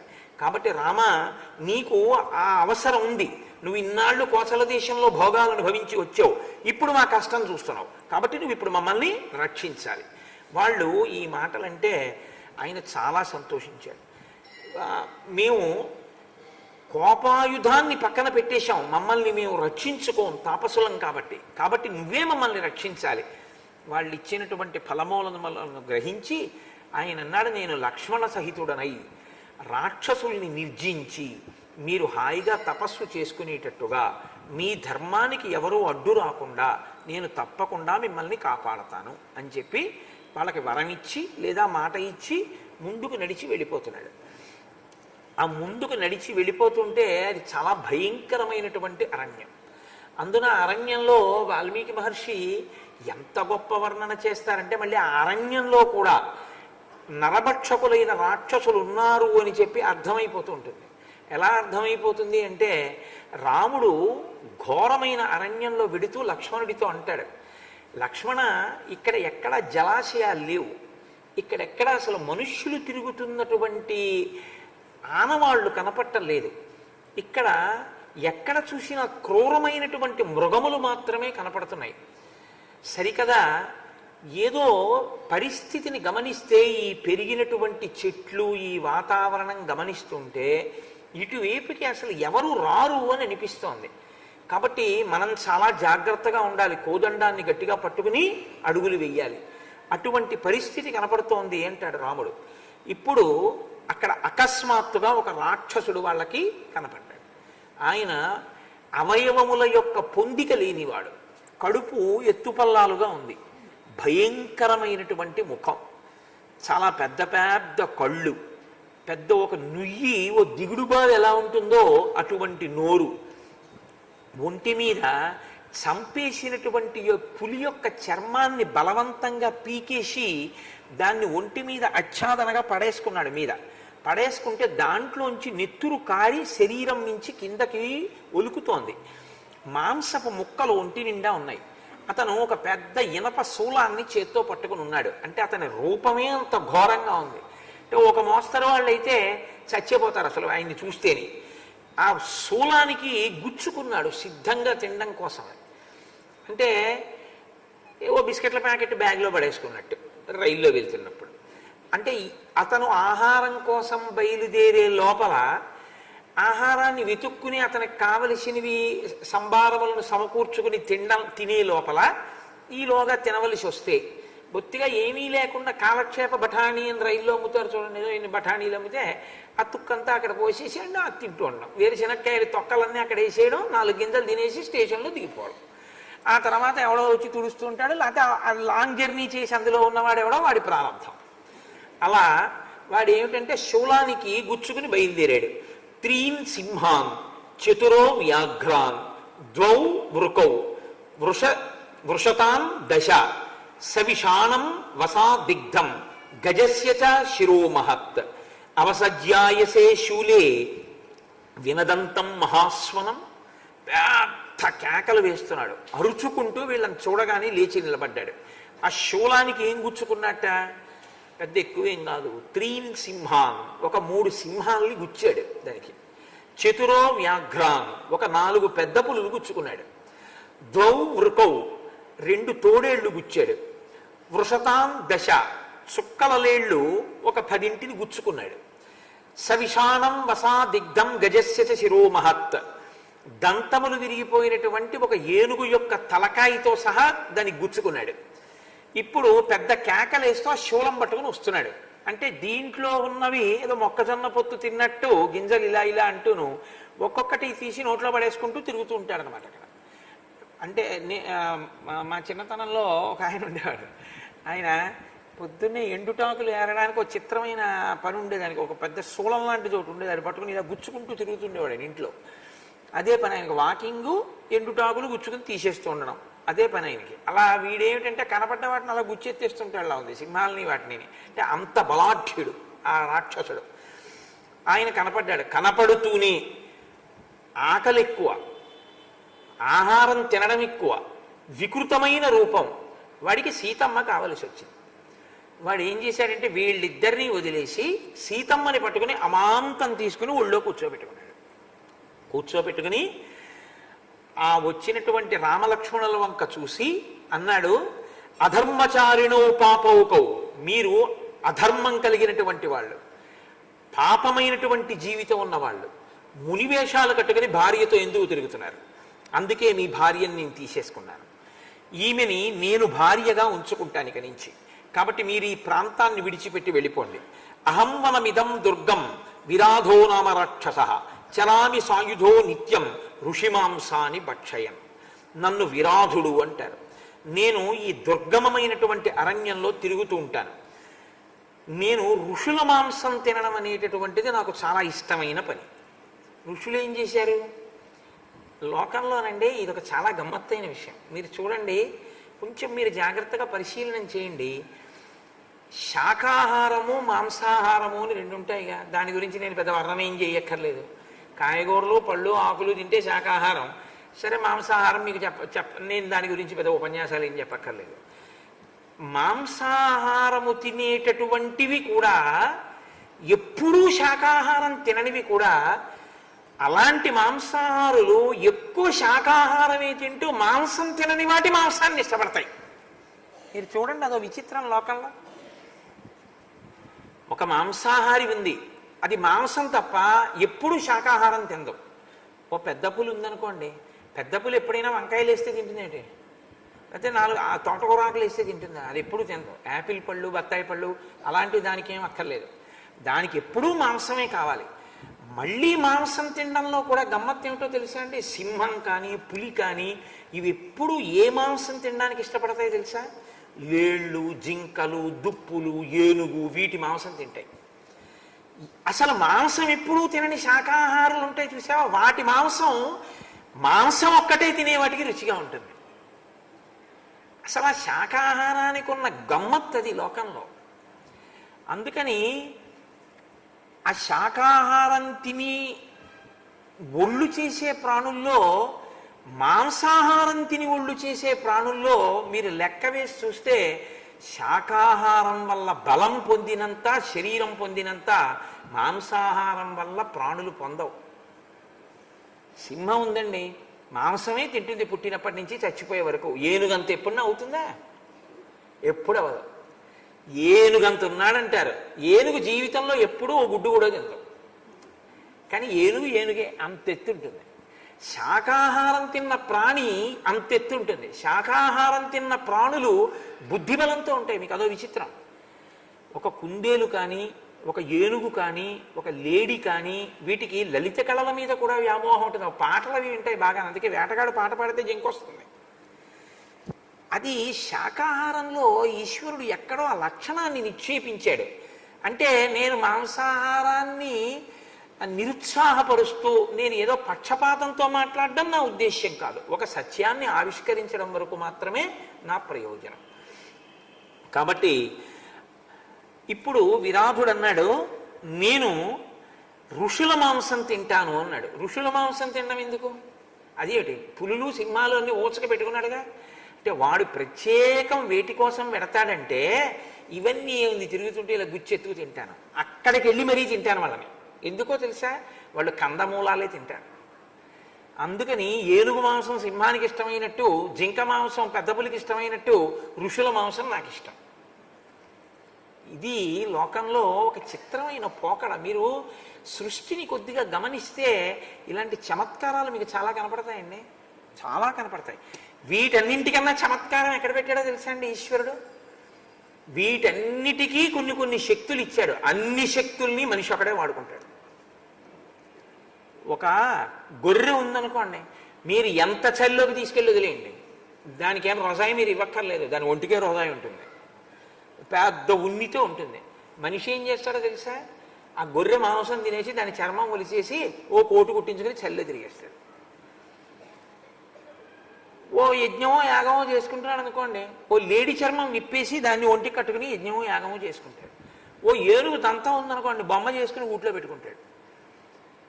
ఓ సింహం తాలూకా గోరు ఉందనుకోండి, దృష్టి తగలకుండా దాన్ని తీసుకొచ్చి మెడలో వేసుకుంటాడు. సృష్టిలో దేనికి ఎంత శక్తి ఇచ్చాడో అన్ని శక్తుల్ని మనిషి తెచ్చి వాడుకుంటూ ఉంటాడు. అన్ని ప్రాణుల మీద బుద్ధితో మనిషి గెలిచి తెచ్చుకుని ఆ సౌకర్యాలన్నీ మనిషి ఒక్కడే వాడుకుంటూ ఉంటాడు. ఒక్కొక్క దానికి ఒక్కొక్క శక్తినిస్తే అన్ని శక్తుల్ని వాడుకునేవాడు మనిషి ఒక్కడే సృష్టిలో. మీరు చూడండి ఎలా వాడుకుంటాడంటే వాడి బుద్ధిబలం అటువంటిది. ఓ సముద్రం ఉందండి, అందులో ఉంది ఓ చేప, ఓ పెద్ద చేప సముద్ర మధ్యంలో పడుకుంది. దాని జన్మాంతరంలో అది అందులోనే చచ్చిపోతుంది తప్ప అది ఎప్పుడూ ఒడ్డుకు రాదు. మీరు మనిషిని తీసుకెళ్లి సముద్ర మధ్యంలో పారాయండి, చచ్చి ఊరుకుంటాడు. కానీ వాడు ఓడ తయారు చేసుకుని చేపని చంపే కత్తి ఓడ కింద పెట్టి చేపని కోసుకుంటూ ఓడలో హాయిగా నిద్రపోతూ వాడు తన గమ్యస్థానానికి వెళ్ళిపోతాడు సముద్రం నుంచి. భూమి మీద, సముద్రంలో, ఆకాశంలో అన్ని చోట్ల తిరుగుతూ అన్నిటికీ ఈశ్వరుడిచ్చిన సుఖాల్ని మనిషి అనుభవిస్తూ ఉంటాడు. ఇన్ని అనుభవించగలగడానికి ఉపయోగించుకునే ప్రజ్ఞ ఈశ్వరుణ్ణి చేరడానికి కూడా ఉపయోగించుకోవాలి. అక్కడ మాత్రం చిత్తశుద్ధి ఉండదు. అదే మనిషి యొక్క బుద్ధి ఎక్కడ వైక్లభ్యం చెందుతుంది అంటే అక్కడే వైక్లభ్యం చెందుతుంది. మిగిలినవన్నీ అడుగుతాడు, ఇది ఒక్కటే. కూర్చోవయా అన్నారు అనుకోండి, నా మోకాళ్ళ నొప్పులండి అంటే. పూజ చేయబోయా అంటే పూజ చేయడు. చొక్కా విప్పవయా, చొక్కా విప్పడం. వాడికి ఈశ్వరుడికి సంబంధించినటువంటి విషయాలు తప్ప మిగిలినవన్నీ కావాలి. చొక్కా విప్పి నాయనా ఉత్తరీయం వేసుకుని కూర్చో పూజకి అన్నారు అనుకోండి, ప్రాణం పోయిన సహజంగా బనీంతో పుట్టిన వాళ్ళ బనీంతో కూర్చుంటానంటాడు పూజలో. చంకలో సెగ్గడ్డేస్తే తగ్గే వరకు విప్పు తిరుగుతాడు. సెగ్గడ్డపాటి చేయలే ఈశ్వరుడి పూజ. ఆ బుద్ధేదో ముందే ఉంటే సెగ్గడ్డే రాదుగా నీకు. అలా ఉంటుంది మనుష్యుని యొక్క సరే, అది అంతా మళ్ళీ వేరొక పరిశీలన అనుకోండి, దాన్ని అలా ఉంచండి మీరు. అంటే ఋషుల మాంసం తింటాను నేనంటే అందులో అంత లోతుగా ఉంది, సృష్టిలోనే ఉంది అసలు ఆ విచిత్రమైన పోకడ. కాబట్టి రాముడు అన్నాడు, ముందు సీతమ్మని తప్పించాలి, తప్పించి తీసుకురావాలి. ఎందుకనంటే ఆమె విదేహ వంశంలో పుట్టినటువంటి జనక మహారాజు గారి పుత్రి, దశరథ మహారాజు గారి కోడలు. చూశావా లక్ష్మణ, ఎంత తొందరగా కైకమ్మ కోరిక తీరిపోయిందో అన్నాడు. బాధ వచ్చినప్పుడు ఎంతటి నరుడైనా అలా అనకపోతే నరుడు ఎలా అవుతాడండి? రాముడి కథ నరుడి కదా అని నేను అన్నప్పుడు ఎంత తొందరగా కైకమ్మ మనసు తీరిందో అంటే రాజ్యం అకంటకం కావడానికి కదా అడవికి పంపింది. చూసావా, సీతమ్మని ఎత్తుకుపోయాడు, నా సగం బలం పోయింది, నిరుత్సాహం అయిపోయాను, ఇప్పుడు ఆ రాక్షసుడు తినేస్తాడు మన ఇద్దరిని, అయిపోయింది అక్కడతోటి, కైకమ్మ కోరిక తీరిపోయింది. చూసావా, రాజ్యం అకంటకం అయిపోయింది. ఇది రాముడు అంతటి వాడి నోట్లోంచి ఆ మాట వచ్చింది అంటే మీరు సహేతుకంగా దాన్ని అర్థం చేసుకోవాలి. రాముడు అలా అనడం ఏమిటండి అనకూడదు. రాముడు అలా అనడం ఏమిటండి అంటే రాముడిని ఈశ్వరుడిగా మీరు చూస్తున్నారని గుర్తు. అప్పుడు మీకు ఇంకా రామాయణంలో ధర్మాలు మీకు పనికిరావు. రాముణ్ణి నరుడిగా చూస్తేనే మీకు ఆ ధర్మాలు గుర్తొస్తాయి.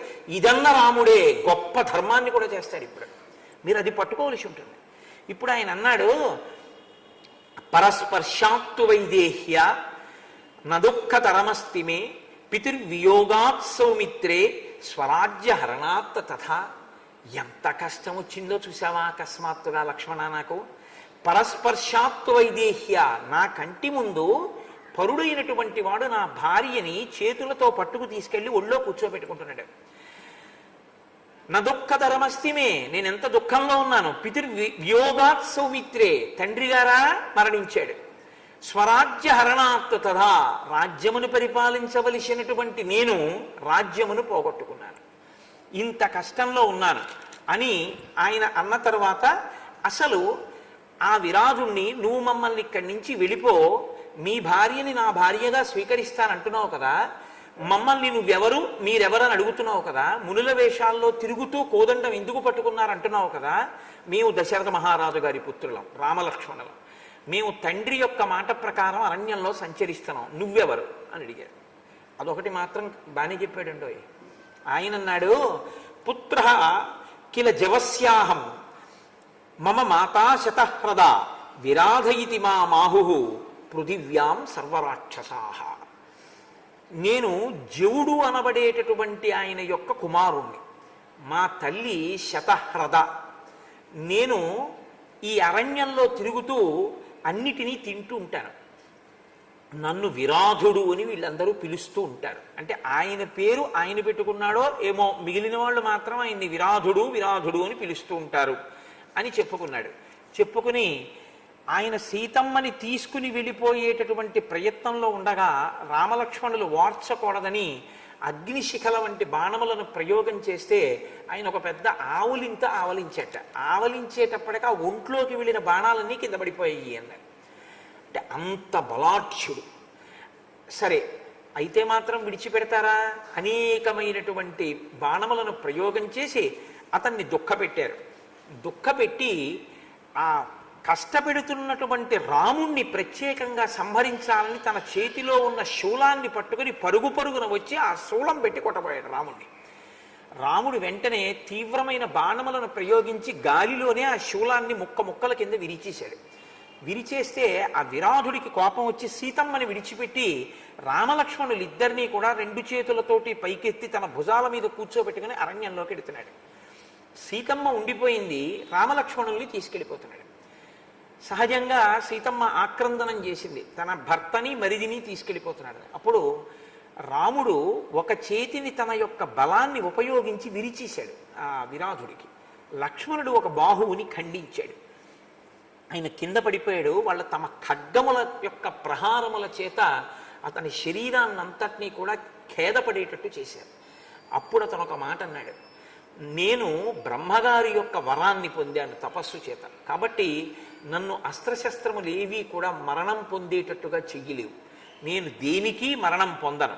కౌసల్యా సుప్రజా రామ తాతత్వం విదితో మయా వైదేహీ చ మహాభాగా లక్ష్మణశ్చ మహాయశాహ.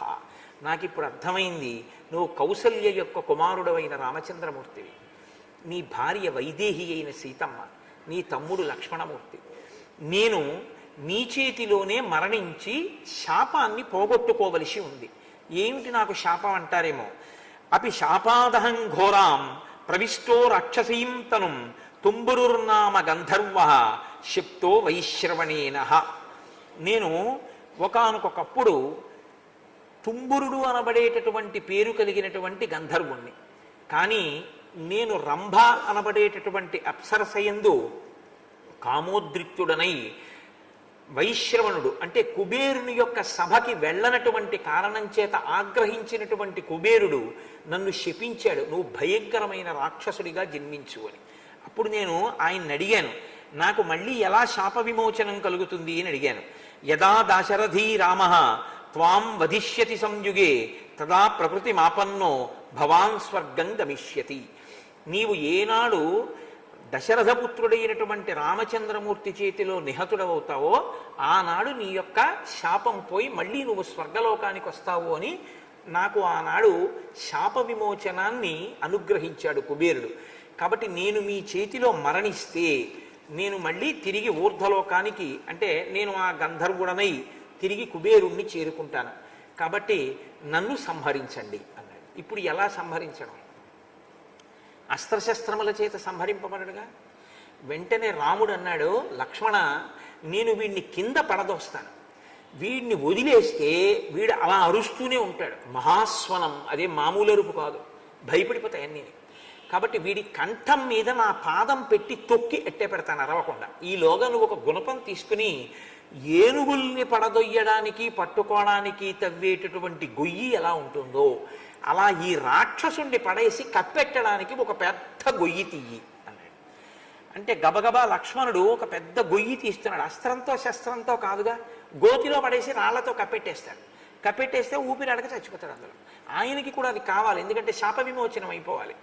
కాబట్టి ఇప్పుడు ఆయన అన్నాడు, అవటే చాపి మాం రామ ప్రక్షిప్య కుశలీవ్రజ రక్షసాం గతసత్వానాం యశధర్మ సనాతన అవటేయే నిధీయంతే తేషాం లోకాః సనాతనాః. రామ నువ్వు నాకు మహోపకారం చేస్తున్నావు. మా వంటి రాక్షసులు మరణించినప్పుడు గొయ్యి తీసి గోతిలో కాని పాతి పెట్టేస్తే మేము మళ్ళీ తిరిగి ఇతరమైనటువంటి లోకాలకి వెళ్ళాం. కాబట్టి ఇతర లోకములు పొందకుండా ఉండాలి అంటే గోతిలోనే పాతి పెట్టాలి. కాబట్టి నన్ను గోతిలో పాతి పెట్టేసేయి అన్నాడు. నిజంగా గొయ్యి తీసి శరీరాన్ని అందులో పడేసి కప్పెట్టేస్తుంటే ఎంత శాప విమోచనమైనా ఏ శరీరానికైనా శరీరం విడిచిపెట్టేయడం అనేటటువంటి ఖేదంతో కూడుకున్న విషయం కదండి. వాడు పెద్ద పెద్ద కేకలు మొదలుపెట్టాడు. మొత్తానికి దొర్లించి ఆ గోతిలో పడేసి రాళ్ళు పోసి మట్టి పోసి కప్పెట్టేశాడు.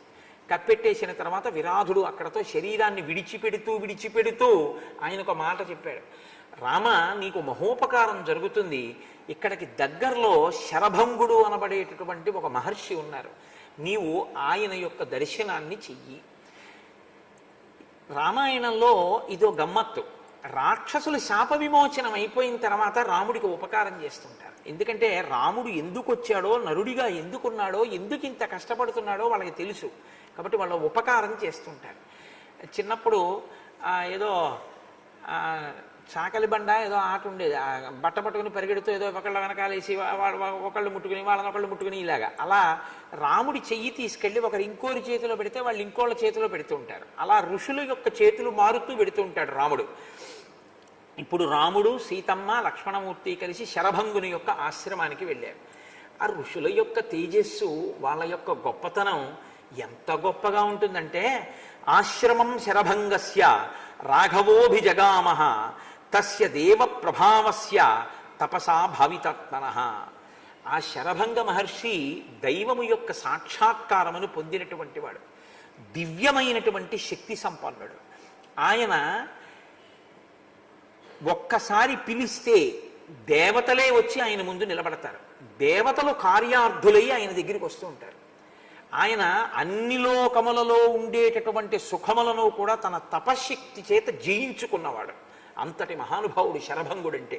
ఆయన ఆశ్రమానికి వెళ్ళి ఆ ఆశ్రమం లోపలికి వెడదాం అనుకుని ప్రయత్నం చేస్తున్న సమయంలో ఆ ముగ్గురికి ఒక ఆశ్చర్యకరమైనటువంటి విషయం ఒకటి కనపడింది. ముగ్గురు చూస్తున్నారు సీతారామ లక్ష్మణులు. సమీపే శరభంగస్య దదర్శ మహదద్భుతం విభ్రాజమానం వపుషా సూర్య వైశ్వానరూపమం.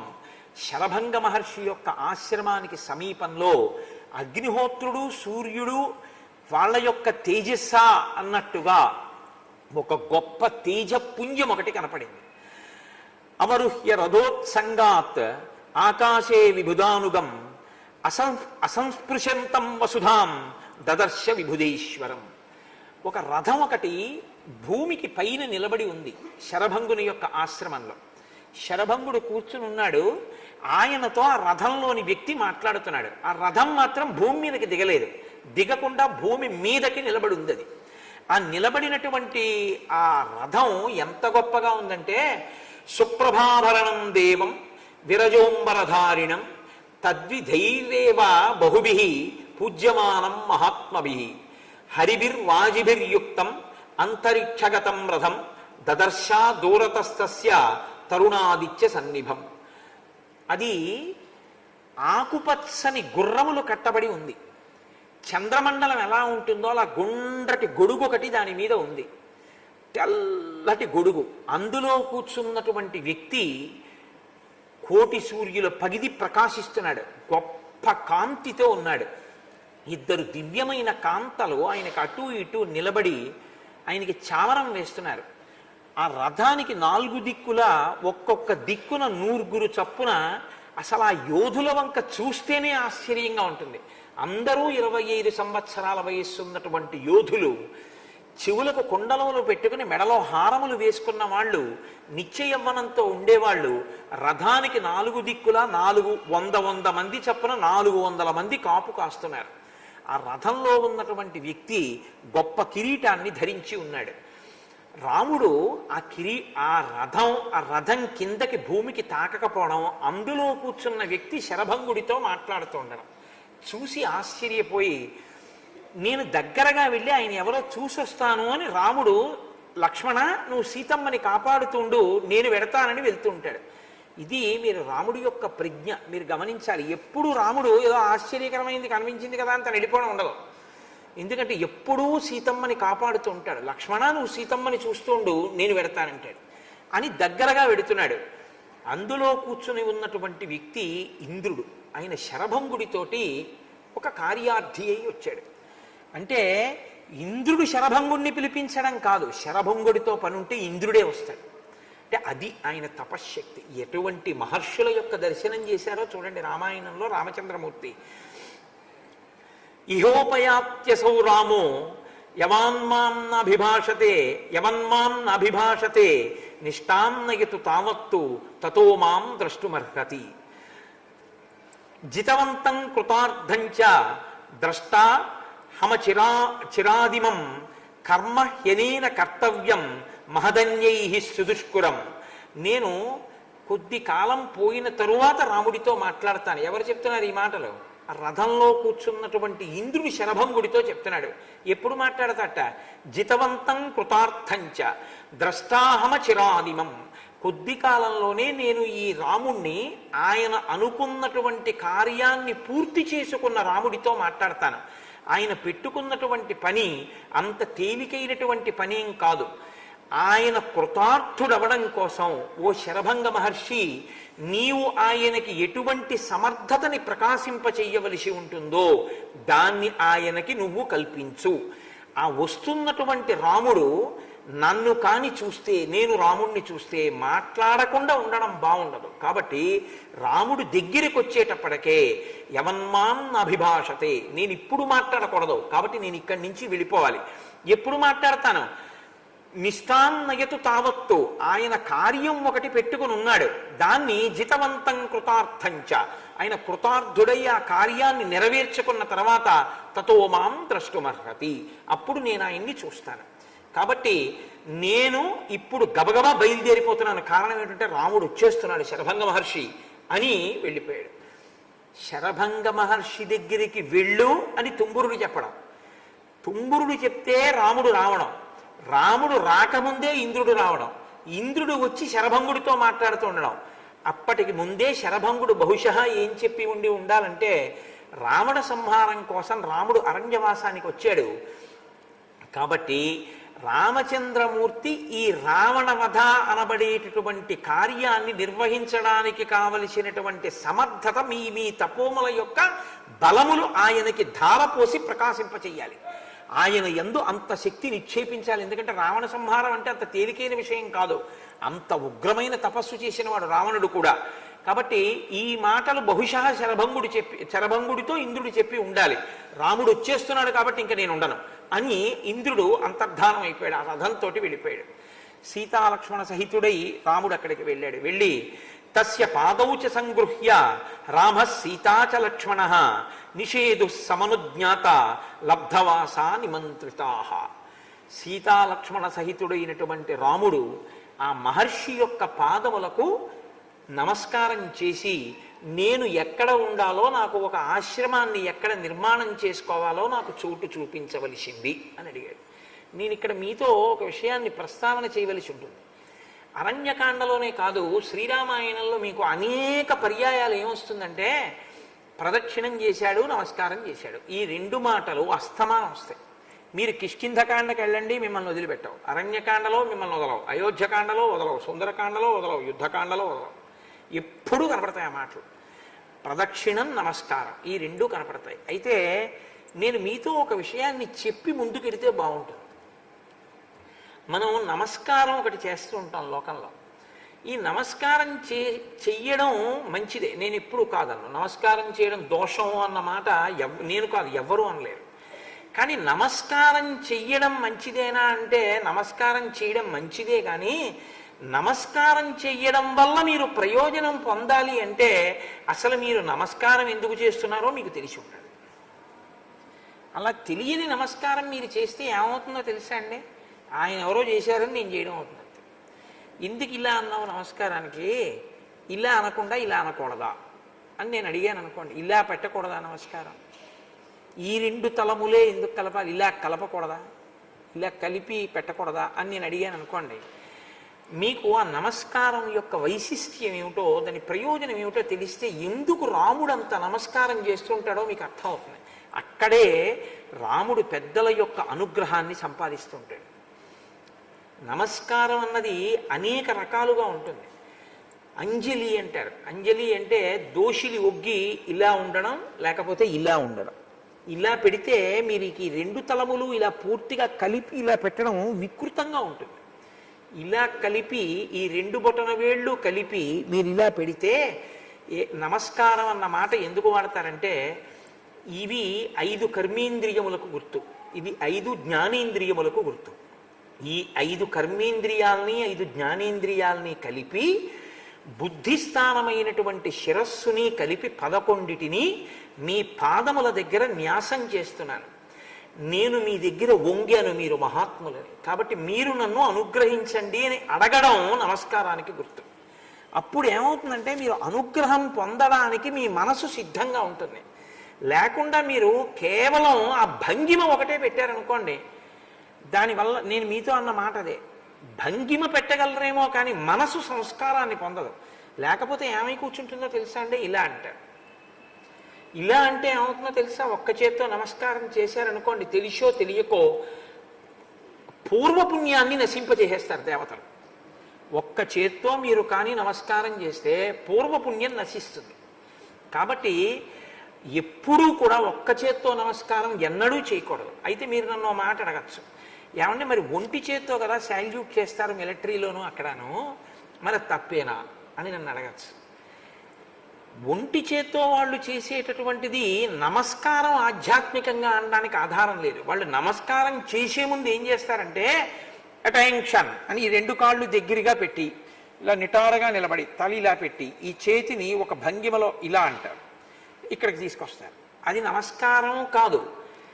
మేము ఈ ఉద్యోగంలో మా శరీర బలాన్నంతటినీ ఒడ్డి మేము మాకిచ్చినటువంటి కార్యంలో సఫలీకృతులమై ఈ దేశాన్ని మేము రక్షిస్తామని ప్రమాణం చేస్తున్నాం అనడానికి, అది అనుగ్రహాన్ని అపేక్షించడానికి. కాబట్టి ఎప్పుడూ ఇలాగే చెయ్యాలి. ఈ నమస్కారం చేసేటప్పుడు ఒకటి జ్ఞాపకం పెట్టుకోండి, నమస్కారం వంగి చేయడం ఒక ఎత్తు, నిలబడి నమస్కారం ఎప్పుడు చేయకూడదు. ఇలాగే నిలబడి ఇలా అనకూడదు, ఇలా వంగి నమస్కారం చేయాలి. నమస్కారం వంగి చేయడం ఒక ఎత్తు, నేల మీద పడి చేయడం ఒక ఎత్తు. ఎక్కువ నేల మీద పడి నమస్కారం చేస్తుంటారు. హరిప్రసాద్ గారికి చాలా ఎక్కువ అలవాటు. నేల మీద పడి నమస్కారం చేస్తారు. నేల మీద ఎందుకు పడతారో తెలుసా అండి? నమస్కారం ఇలా అంటే చాలా అంటోందిగా శాస్త్రం, ఇలా అనమంటోందిగా, మరి ఇంక నేల మీద పడ్డం ఎందుకు అసలు? ఏమైనా ఒక ప్రయోజనం ఉందా దానికి అలా పడ్డానికి? అంటే నమస్కారం కన్నా అది ఏమైనా గొప్పదై ఉంటుందా అంటే, ఇలా అంటే నమస్కారం. నేల మీద పడితే ఏమంటారో తెలుసా అండి? దండం అంటారు. దండం అంటే ఏమిటో తెలుసా? కర్ర. కర్రని మీరు చేత్తో ఇలా పట్టుకున్నారనుకోండి, నిలబడుతుంది. ఇలా వదిలేస్తే కింద పడిపోతుంది నేల మీద. మీలో అహంకారం పట్టుకుని ఉన్నంతసేపు ఇలా నిలబడతారు. నాదేముందండి ఇదంతా మీ అనుగ్రహం అని చెప్పడం, అహంకారం వదిలితే కర్ర పడ్డట్టు పడతారు. అది పడ్డాడంటే పడ్డవాడు చెడ్డవాడు కాదు, కింద పడ్డవాడు. అహంకార పరిత్యాగం చేసి ఇది నా గొప్ప కాదు మీ గొప్పే అని చెప్తున్నాడని గుర్తు. అందుకని పడతారు నేల మీద. కాదు, ఎందుకు పడతారో తెలుసా అండి? అది దండం ఎప్పుడైంది, కర్ర ఎప్పుడైంది? చెట్టు నుంచి విరిచేసి తీసుకొచ్చి దాని తొక్క పీకేసి మీరు ఎండలో పడేస్తే కర్ర అవుతుంది. పచ్చిగా ఉంటే కొమ్మ అవుతుంది కదా. అది పచ్చిగా ఉంటే కొమ్మ, చెట్టుకుంటే విరిచేసి తెచ్చి ఎండిపోతేనే కర్ర. నేను ఒక చెట్టులో ఉన్నప్పుడు నేను పచ్చిగా ఉండి నాకు ఆకులు పువ్వులు కాయలు పళ్ళు వచ్చేటట్టు నాలో ఒక ఆకుపచ్చని ప్రవాహంగా ఉన్నవాడెవడో వాడు నాలో లేకపోతే నేను ఒక కర్రనై ఉన్నాను. ఇప్పుడు నాలో ఏమీ ఇప్పుడు ఆకుపచ్చతనం రాదు, ఆకులు రావు, కాయలుండవు, పళ్ళుండవు, పువ్వులుండవు. ఆ ఆకుపచ్చతనం ఇచ్చిన వాడెవడో వాడు ఈశ్వరుడు. ఆ ఈశ్వర శక్తి మీలో కూడా బాగా ప్రకాశిస్తోంది, ఆయన్ని నమ్మి అనుష్ఠిస్తున్నారు కాబట్టి అది లోపల ఉంటే నేను చెట్టు కొమ్మని, అది లేకపోతే కర్రని. అది మీ యందుంది. మీరు అటువంటి ప్రవాహాన్ని నా యందు పరిపుష్టం చేసి నేను ఇలాగే సంతోషంగా 10 కార్యాలు చేసేటట్టు అనుగ్రహించండి అని అడగడం కర్రలా కింద పడ్డా. ఈ భావన తెలిసి ఉండడం. అందుకని పడతారు కర్రలా. కాదు, ఇంకెందుకు పడతారో తెలుసా అండి? నించున్నవాడు పడిపోతాడు, కూర్చున్నవాడు పడిపోతాడు, భూమి మీద పడిపోయినవాడు ఇంకా పడ్డానికి ఏం ఉండదు. కాబట్టి అయ్యా నేను ఇంకా పడిపోకుండా నన్ను రక్షించండి. నేను నిన్నాళ్ళు బాగా నించున్నవాడిని అనుకోవట్లేదు, పడిపోయినవాడిని. ఇంకా పడిపోకుండా నన్ను మీరు కాపాడండి, నన్ను పైకి ఎత్తండి అని అడగడం పడిపోయానని చెప్పడానికి. పడిపోయిన వాడిని కాబట్టి ఇక పడను. ఇది తెలిస్తే వినయంతో పడిపోతాడు. కాదు, ఇంకా ఎందుకు పడిపోతాడో తెలుసా అండి? పడిపోతే పృష్ఠభాగం కనపడుతుంది, పడకపోతే పృష్ఠభాగం కనపడదు. ఇలా నిలబడి నమస్కారం చేసామనుకోండి, ముందు భాగం కనపడుతుంది. పడిపోతే పృష్ఠభాగం కనపడుతుంది. పృష్ఠభాగం పెద్దలకి చూపించకూడదు. సభ ఉందనుకోండి, సభకి పృష్ఠభాగం పెట్టి కూర్చోకూడదు. దేవాలయంలో ఈశ్వరుడికి పృష్ఠభాగం చూపిస్తూ బయటికి వెళ్ళకూడదు. పృష్ఠభాగం దర్శనీయం కాదు, అలా చూపించకూడదు. మరి పడిపోయి పృష్ఠభాగం ఎలా చూపిస్తున్నావు అంటే, అయ్యా నా మనసు ఇన్నాళ్ళు ఈ శరీరాన్ని భోగాలన్న పేరు చెప్పి ఇంద్రియాలకి మేత వేసి తిప్పి తిప్పి తిప్పి తిప్పి పాడు చేసింది. ఆ మనసు ఇప్పుడు మారి ఈ శరీరాన్ని ఇంకా అలా తిరక్కే, పెద్దల పాదాల దగ్గర వెళ్ళి పడిపో అని నన్ను తీసుకొచ్చి తిప్పడం మానేసి తిరిగి తిరిగి ఎంత పడిపోయావో ఇక్కడ పడిపోతే పడ్డం మానేసి పైకి లేవడం ప్రారంభం అవుతుందని నన్ను కింద పడేసింది.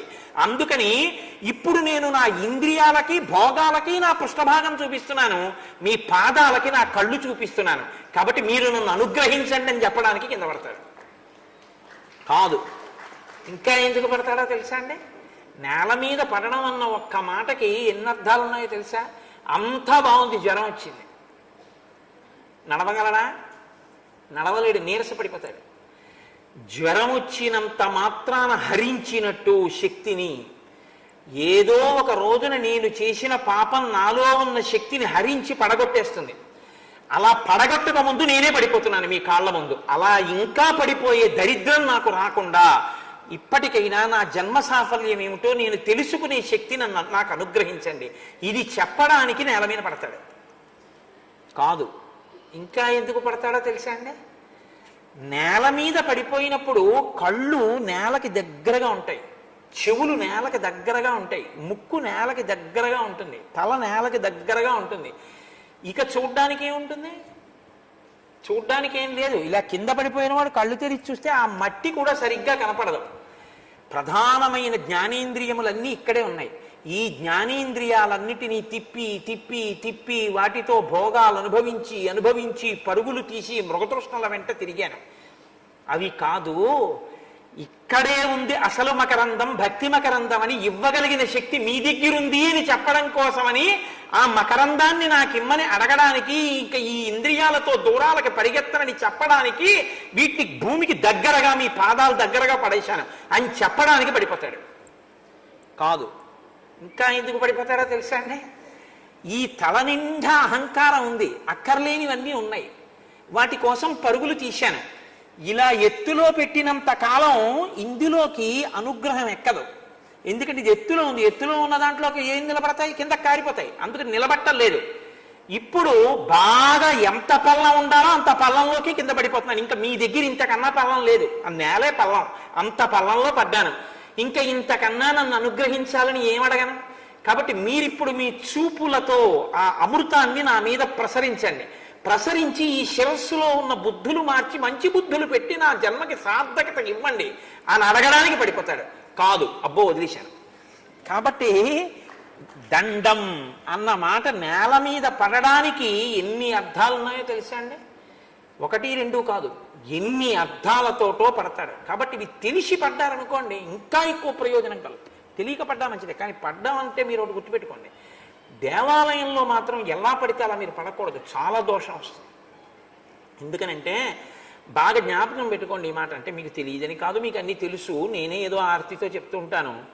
తూర్పు పశ్చిమాలను కానీ ఈశ్వరుడి యొక్క మూర్తులు చూస్తుంటే ఎప్పుడూ మీరు ఉత్తరాభిముఖంగానే నేల మీద పడి నమస్కారం చేయాలి.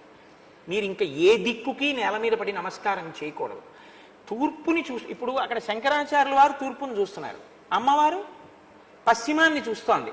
మీరు నేల మీద పడి నమస్కారం చెయ్యాలనుకున్నారనుకోండి, మీరు ఇట్నుంచి పడి నమస్కారం ఎప్పుడూ చేయకూడదు, అది దక్షిణ దిక్కుకి వెళ్ళిపోతుంది. మీరు ఎప్పుడైనా తూర్పు పశ్చిమాలుగా ఉన్న మూర్తులకి నేల మీద పడి నమస్కారం చేస్తే ఉత్తరాభిముఖంగా నమస్కారం చేయాలి. ఉత్తర దక్షిణాలని కానీ మూర్తులను చూస్తూ ఉంటే మీరు నేల మీద పడి నమస్కారం చేయాలంటే తూర్పు ముఖంగా నమస్కారం చేయాలి తప్ప ఇంకొక మార్గం ఉండదు. ఒకే చోట అనేక మూర్తులు ఉన్నాయనుకోండి, ధ్వజస్తంభాలు లేకుండా ఒకే ప్రాంగణంలో, అంటే గోడల మధ్యలో, గోడల హద్దుగా ఉన్నాయనుకోండి, అప్పుడు నేల మీద పడకుండా ఉండడం మంచిది. ఎందుకో తెలుసా? అలా పడితే కాళ్ళు ఇంకో మూర్తి వైపు పెడతాయి, దోషం వస్తుంది. నేను పడకూడదు, పడకుండా నమస్కారం చేయడం మంచిది. నేల మీద పడి నమస్కారం చేసేటప్పుడు పెద్దలు ఎదురుగుండా ఉంటే వారి కాళ్ళు ముట్టుకోకుండా నేల మీద పడ్డమే ఎప్పుడూ మంచిది. పాదాలు ముట్టుకుని నమస్కారం చేయడం కన్నా పాదాలు ముట్టుకోకుండా చేసే నమస్కారం ఎక్కువ అనుగ్రహాన్ని ఇస్తుంది మీకు. అది ఎందుకు అన్నది ఇప్పుడు నేను చెప్పాలంటే చాలా సమయం తీసుకుంటుంది. కాబట్టి ఆ మాట నమ్మండి చాలు. నేనేమి సొంత మాటలు నేనేం చెప్పను, నేను శాస్త్రమే చెప్తానంతే. కాబట్టి పాదాలని ముట్టుకోకుండా మీరు వంగి నమస్కారం చేయడం, పాదాలు తగలకుండా నేల మీద పడ్డమే ఎప్పుడూ శ్రేయస్కరమైనటువంటి నమస్కార పద్ధతి. ప్రదక్షిణం చేసి ఆ నేల మీద పడుతుంటారు. ప్రదక్షిణం అంటే మీరు బాగా గుర్తుపెట్టుకోండి, ప్రదక్షిణం ఎలా చేయాలి అని ఒక అనుమానం ఉంటుంటుంది చాలామంది. ప్రదక్షిణం అంటే ఎప్పుడూ దేవాలయంలోని ఈశ్వరుడు మీ కుడి భుజం వైపుకే ఉండేటట్టు చూసుకోవడానికి ప్రదక్షిణం అని పేరు. దక్షిణం అంటే కుడి, సంస్కృతంలో దక్షిణ భాగే అంటే కుడి, వామభాగే అంటే ఎడం. దక్షిణం ప్రదక్షిణం, మీ కుడి భుజం వైపుకి ఈశ్వరుడు ఉంటే ప్రదక్షిణం అంటారు. అంటే శివాలయం వైపుకి అర్పించి వచ్చామనుకోండి, ధ్వజస్తంభానికి ఎడం పక్కగా అలా తిరుగుతున్నాను అనుకోండి, నా కుడి చేతి వైపే ఉంటాడు ఈశ్వరుడు. అలా తిరుగుతూ మళ్ళీ ధ్వజస్తంభం దగ్గరికి వచ్చాననుకోండి, నేను చుట్టూ తిరిగినా నా కుడి భుజం వైపుకే ఈశ్వరుడు ఉంటాడు లోపల. అలా ఉండడాన్ని ప్రదక్షిణ పూర్వక నమస్కారం అంటారు. నేను ఎప్పుడు అలా ఉన్నాడా లేదా చూసుకోవాలి ప్రదక్షిణం చేసేటప్పుడు, అది ప్రదక్షిణం అని పేరు. తప్ప మీ ఎడం భుజం వైపుకి వెళ్ళకూడదు, దేవాలయం వెళ్ళకుండా తిరగాలి తిరిగేటప్పుడు. ఇంకొకటి జ్ఞాపకం పెట్టుకోండి, మీరు ఎప్పుడైనా దేవాలయంలోకి వెళ్ళి నమస్కారం చేసేటప్పుడు ఎదురుగుండా నిలబడి ఎప్పుడూ నమస్కారం చేయకూడదు. ఒక పక్కకి తిరిగి నమస్కారం చెయ్యాలి తప్ప మూర్తికి అభిముఖంగా నించుని ఇలా నమస్కారం ఎప్పుడూ పెట్టకూడదు. ఆయన తేజస్సు మీరు భరించలేరు, మీరు పక్కకు ఉండాలి. కనుక ఇవి నమస్కారంలోనూ ప్రదక్షిణంలోనూ నేల మీద పడ్డంలోనూ మీరు తెలుసుకోవలసినటువంటి విషయాలు. అన్ని వేళలా చెయ్యి ముట్టుకోవడం, షేక్ హ్యాండ్ ఇచ్చే ప్రయత్నం ఎప్పుడూ చేయకూడదు. అసలు సనాతన ధర్మంలో ఆ పద్ధతి లేదు. అది ఒకచో మీకు ఎప్పుడైనా నేను సందర్భం వచ్చినప్పుడు చెప్తాను, కొన్ని ప్రత్యేక పరిస్థితులలోనే అది ఉంటుంది. పాణిగ్రహణం అని మనకి చెయ్యి పట్టుకోవడం అనేటటువంటిది ఒకటి ఉంది వివాహంలో. ఆడపిల్ల చేతిని మగపిల్లవాడు పట్టుకుంటాడు. అటువంటిది తప్ప కొన్ని కొన్ని సందర్భాల్లో చేతులు కలపడం తప్ప అన్ని వేళలా అసలు షేక్ హ్యాండ్ ఇచ్చుకోవడం అనేటటువంటి మాట సనాతన ధర్మంలో లేదు. నమస్కారం చేయడమే. నమస్కారం చేసేటప్పుడు ఇంకొక పెద్ద లక్షణం ఉంది తెలుసా అండి? నమస్కారం వేరు, అభివాదం వేరు. అభివాదం చేస్తున్నానని నమస్కారం చేయకూడదు, నమస్కారం చేస్తానని అభివాదం చేయకూడదు.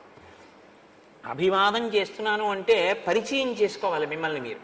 పరిచయం చేసుకుంటున్నానంటే నేను కోటేశ్వరానంటే నేను ఫుడ్ కార్పొరేషన్లో పనిచేస్తున్నానని పరిచయం చేసుకోకూడదు. మీరు ఎలా పరిచయం చేసుకోవాలంటే మీ ప్రవర చెప్పి పరిచయం చేసుకోవాలి. చతుస్సాగర పర్యంతం గో బ్రాహ్మణేభ్య శుభం భవతు ఆత్రేయస అర్చనానస సామాశ్వ త్రయారుషేయ ప్రవరాన్విత ఆత్రేయసగోత్ర ఆపస్తంభసూత్ర యజుశాఖాధ్యాయి అంతే. ఆ తర్వాత పేరు చెప్పేసిన తర్వాత నమస్కారం చేయకూడదు. అభివాదం అంటే యజుశాఖాధ్యాయి అని చెప్పిన తర్వాత ధనస్సు అంటారు. ధనస్సు అంటే ధనస్సు ఎలా వంగుతుందో లక్ష్యం అన్నమాట, లక్ష్యశుద్ధి. అలా వంగి నమస్కారం చేసి చెవులు ఇలా పట్టుకుని కుడి చెయ్యి కుడి చెవి మీదకి, ఎడం చెయ్యి ఎడం చెవి మీదకి, కానీ కుడి చెయ్యి ఎడం చెవి మీద ఉండేటట్టు పట్టుకుని అప్పుడు పేరు చెప్పాలి. కోటేశ్వర శర్మ హంభో అభివాదయే అనాలి. దానికి అభివాదం అని పేరు. పరిచయంతో కూడిన నమస్కారం అయితే అభివాదం. ప్రణిపాతం అని ఒకటి ఉంటుంది. పాతం అంటే పడిపోవడం, నిపాతం అంటే అకస్మాత్తుగా పడిపోవడం. ఓ స్తంభం పడిపోతే ఎలా పడిపోతాడో అలా మెల్లమెల్లగా మోకాళ్ళు అవి పెట్టి పడిపోవడం కాదు. ఒక ధబేల్మని ఒక స్వర్ణదండం ఎలా పడిపోతుందో అలా పడిపోతాడు. అది కూడా ప్రణిపాతము. సుందరకాండలో వస్తుంది ప్రణిపాత ప్రసన్నాహిమైదిలి జనకాత్మజ అని. అలా పడిపోవడం అంటే ఎవరి ముందు పడిపోవాలో తెలుసా అండి? పరమ విజ్ఞుడైనటువంటి గురువు అకస్మాత్తుగా అనుకోకుండా గురువు గారు కనపడితే స్వర్ణదండం నేల మీద పడ్డట్టు పడిపోవాలి. అంటే అది ఆ స్థాయి ఎవరికి ఉంటుందంటే ఒక భారతీ తీర్థ మహాస్వామి వంటి మహాస్వాములు కనపడితే ప్రణిపాతం చేశారంటారు. ప్రణిపాతం అంటే స్వర్ణదండం నేల మీద పడిపోతే దెబ్బ తగులుతుందేమో అని కూడా చూడకుండా ఎలా పడుతుందో అలా పడితే దాన్ని ప్రణిపాతం అంటారు. దానికి ప్రణిపాతం అని పేరు, దీనికి అభివాదం అని పేరు, దానికి నమస్కారం అని పేరు, దీనికి అంజలి అని పేరు, దీనికి దండం అని పేరు. ఇన్ని రకాలుగా ఉంటుంది. కాబట్టి దానికి ప్రదక్షిణం అని పేరు. మీరు ఎలా వస్తున్నారు, మీరు ఏం చేస్తున్నారు అన్నదాన్ని బట్టి పెద్దలు మీ సంస్కారాన్ని గ్రహిస్తారు, గ్రహించి అనుగ్రహిస్తారు. అనుగ్రహించడానికి వీలుగా మీరు లోపల మనసులో పరిపుష్టం చేసుకున్నారనుకోండి, పరిపుష్టం చేసుకుంటే అప్పుడు ఏమవుతుందంటే మీరు దాన్ని పొందడానికి బాగా యోగ్యతని పొందుతారు. కాబట్టి ఇది ఇది చెప్పకుండా నేను అనేక మాటలు రాముడు నమస్కారం చేశాడు, రాముడు నమస్కారం చేశాడు, సీతమ్మ నమస్కారం చేసిందని చెప్తే దానికి అందం ఉండదు. రెండు మీరు ఒకటి గుర్తుపెట్టుకోండి.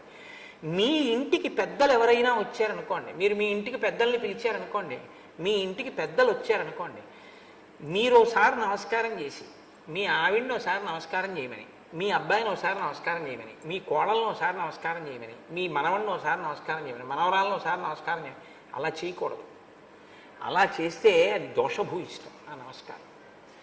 కుటుంబ సభ్యులకి తెలిసి ఉంటే, మనం ఇవాళ ఒక మహాత్ముడిని ఆహ్వానించాం, వారు మన ఇంటికి వస్తున్నారు అని తెలిస్తే కుటుంబ సభ్యులందరూ సిద్ధంగా ఉండాలి. ఆయన్ని ముందు ఉచితాసనం మీద కూర్చోపెట్టి ఏకకాలమునందు కుటుంబ సభ్యులందరూ కలిసి నమస్కారం చేయాలి.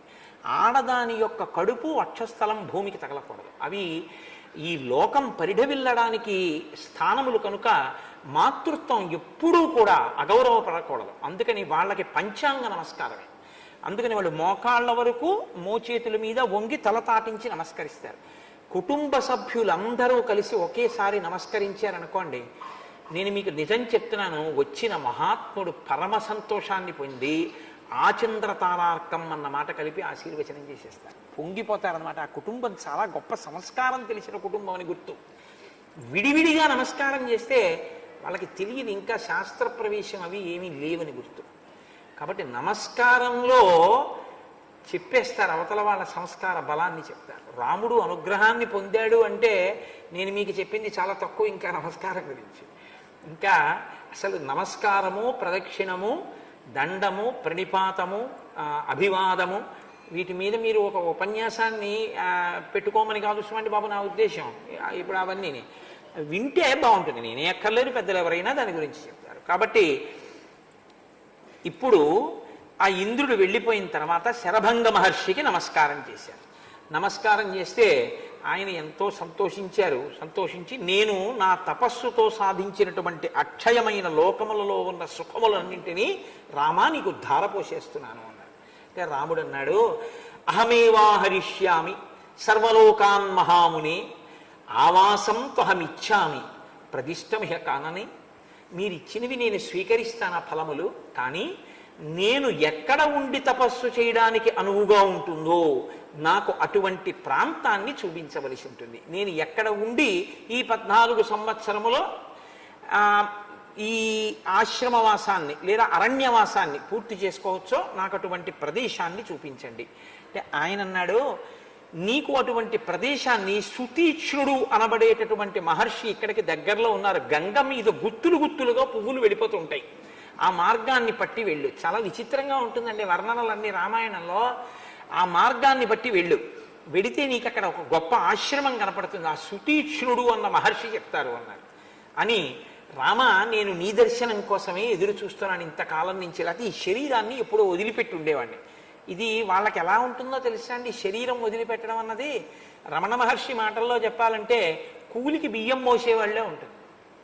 ఇప్పుడు కూలికి నేను ఒక బియ్యం బస్తా కొనుక్కుని 50 కేజీలు ఓ కూలివాడిని పిలిచి, ఆయా ఈ మూట తెచ్చి మా ఇంట్లో పడాయి అన్నాను అనుకోండి, ఆయన దాన్ని తల మీదో భుజం మీదో పెట్టుకుంటాడు. పాపం అది చేసి జీవనం చేస్తున్నాడు. కాబట్టి ఇప్పుడు ఆయన ఏమంటూ ఉంటాడంటే, ఏమంటే ఇదేనా, ఈ సందేనా, 3వ ఇల్లు అన్నారు, ఈ ఇల్లేనా అంటాడు. ఎందుకని? ఎంత తొందరగా మూట కింద పారేద్దామా అని ఆయనకుంటుంది.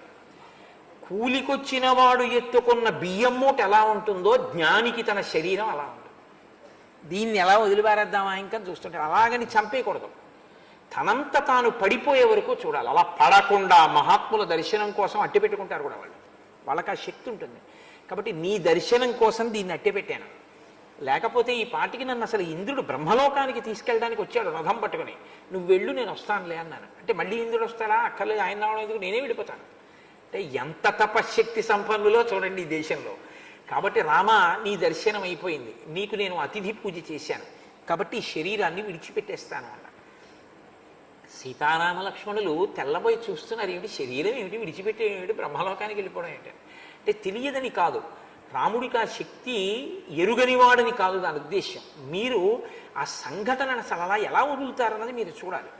అది ఎలా ఉంటుందంటే, ఏషబంధానర వ్యాఘ్ర ముహూర్తం పశ్యతాతమాం యావజ్జహామి గాత్రాణి జీర్ణం తచమివోరగ తతోగ్నిం సుసమాధాయ హుత్వా చాజ్యేన మంత్రవిత్ శరభంగో మహాతేజా ప్రవివేశ హుతాశనం తస్య రోమాణి కేశాంశ్చ దదాహగ్నిర్మహాత్మన జీర్ణాం తచం తథాస్తీని యచ్చ మాంసం సశోణితం సచ పావక సంకాశ కుమార సమపద్యత ఉద్ధాయాగ్నిచయా తస్మాత్ శరభంగో వ్యరోచత సలోకాన్ ఆహితాగ్నీనాం ఋషీణాంచ మహాత్మనాం దేవానాంచ వ్యతిక్రమ్య బ్రహ్మలోకం వ్యరోచత సపుణ్యకర్మ భువనీ ద్విజర్షభ పితామహం సానుచరం దదర్శ పితామహశ్చాపి సమీక్ష్యతం ద్విజం ననంద సుస్వాగతమిత్యువాచ.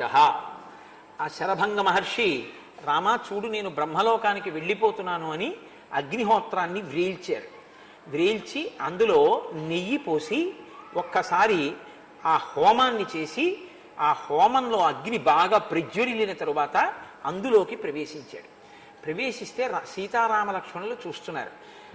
చూస్తుంటేట తస్య రోమాని కేశాంశ్చ, ఆయన వెంట్రుకలు ఆ శరీరం మీద ఉన్న చిన్న చిన్న రోమాల దగ్గర నుంచి ఎముకల దగ్గర నుంచి అన్ని కాలి బూది అయిపోయి ఆ అగ్నిహోత్రంలో పడిపోయాయి. ఆ బూది కుప్ప కింద అగ్నిహోత్రంలోకి ఆయన పడిపోగానే అగ్నిహోత్రుని యొక్క కాంతితో సమానంగా కౌమార వయస్సుతో ఉన్న పిల్లవాడిగా 15 ఏళ్ల పిల్లవాడిగా అగ్నిగుండంలోంచి పైకొచ్చి ఆ శరీరంతో బ్రహ్మలోకానికి వెళ్ళిపోయాడు. వెళ్ళిపోతే చతుర్ముఖ బ్రహ్మగారు సభాభవనంలోకి వస్తున్నటువంటి శరభంగుణ్ణి చూసి, స్వాగతం మహర్షి రండి అన్నట్టు. అంటే వెళ్ళి ఆయన ఉచితాసనం మీద కూర్చున్నట్ట శరభంగుడు. అంత గొప్ప తేజోవంతులై అంతటి మహాత్ములైనటువంటి వారి యొక్క దర్శనాన్ని పొందాడు మహానుభావుడు. అప్పుడు ఆ మిగిలినటువంటి ఋషులందరూ కూడా ఆ శరభంగుని యొక్క ఆశ్రమంలో ఉండేటటువంటి వాళ్ళు ఒకళ్ళు కాళ్ళు వైఖానసులు, మాలకిల్యులు, సంప్రక్షాళులు, మరీచివులు, పెక్కుమంది ఆశ్వకుట్టులు, ఆ తర్వాత పత్రాహారులు, దంతోలూఖలులు, ఉన్మజ్జకులు, గాత్రశయ్యులు, ఆశయులు, రకరకాలైనటువంటి పేర్లతో రకరకాల సంప్రదాయాల్లో ఉండేటటువంటి ఋషులందరూ కూడా రాముడి చుట్టూ చేరి వాళ్ళన్నారట, అధర్మస్తు మహాంస్తాత భవేత్తస్య మహీపతే యో హరేత్ బలిషడ్భాగం నచ రక్షతి పుత్రవత్. పన్నులలో 6వ వంతు ఎలా కట్టించుకుంటాడో అలాగే మేము చేసేటటువంటి యజ్ఞాల్లోంచి కూడా రాజైనటువంటి వాడికి 6వ వంతు వెళ్ళిపోతూ ఉంటుంది. ప్రజల ఆదాయంలోంచి కూడా పన్ను 6వ వంతు కట్టించుకుంటున్నాడు. కట్టించుకున్నటువంటి రాజు కాపాడి తీరాలి ప్రజల్ని. హోమాలు, యజ్ఞాలు, యాగాలు ఏవి జరుగుతాయో అందులో 4వ వంతు ఎడుతుంది. ప్రజల యొక్క ఆదాయంలో 6వ వంతు ఎడుతుంది. ఇవి పుచ్చుకున్న రాజు కేవలం భోగం అనుభవించడానికి కాదు, వాళ్ళని రక్షించాలి. కాబట్టి రామ, నువ్వు మమ్మల్ని రక్షించి తీరాలి. యత్కరోతి పరం ధర్మం మునిర్మూల ఫలాశన తత్ర రాజ్ఞశ్చతుర్భాగ ప్రజాధర్మేణ రక్షత. మా తపస్సులో 4వ భాగాన్ని ఉత్తినే పుచ్చుకోకూడదు, మమ్మల్ని రక్షించి పుచ్చుకోవాలి. కాబట్టి నాయన, ప్రత్యేకించి ఈ పంపా సరోవర ప్రాంతంలో మందాకిని నదీ తీరంలో ఉండేటటువంటి వాళ్ళని, చిత్రకూట పర్వతం మీద ఉండే వాళ్ళని రాక్షసులు విపరీతంగా వేధిస్తున్నారు. మేమందరం కూడా తతస్వాం శరణార్థంచ శరణ్యం సముపస్థితా పరిపాలయనో రామ వధ్యమానాన్ నిశాచరై.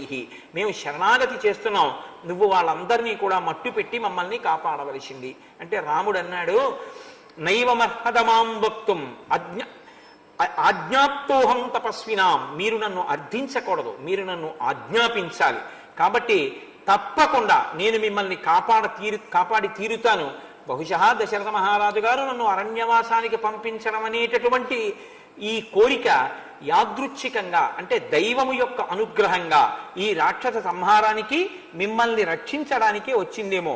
కాబట్టి నేను తప్పకుండా మిమ్మల్ని రక్షిస్తాను అని ఆ తాపసులందరినీ తీసుకుని సుతీక్ష్ణుని యొక్క ఆశ్రమానికి వెళ్ళారు.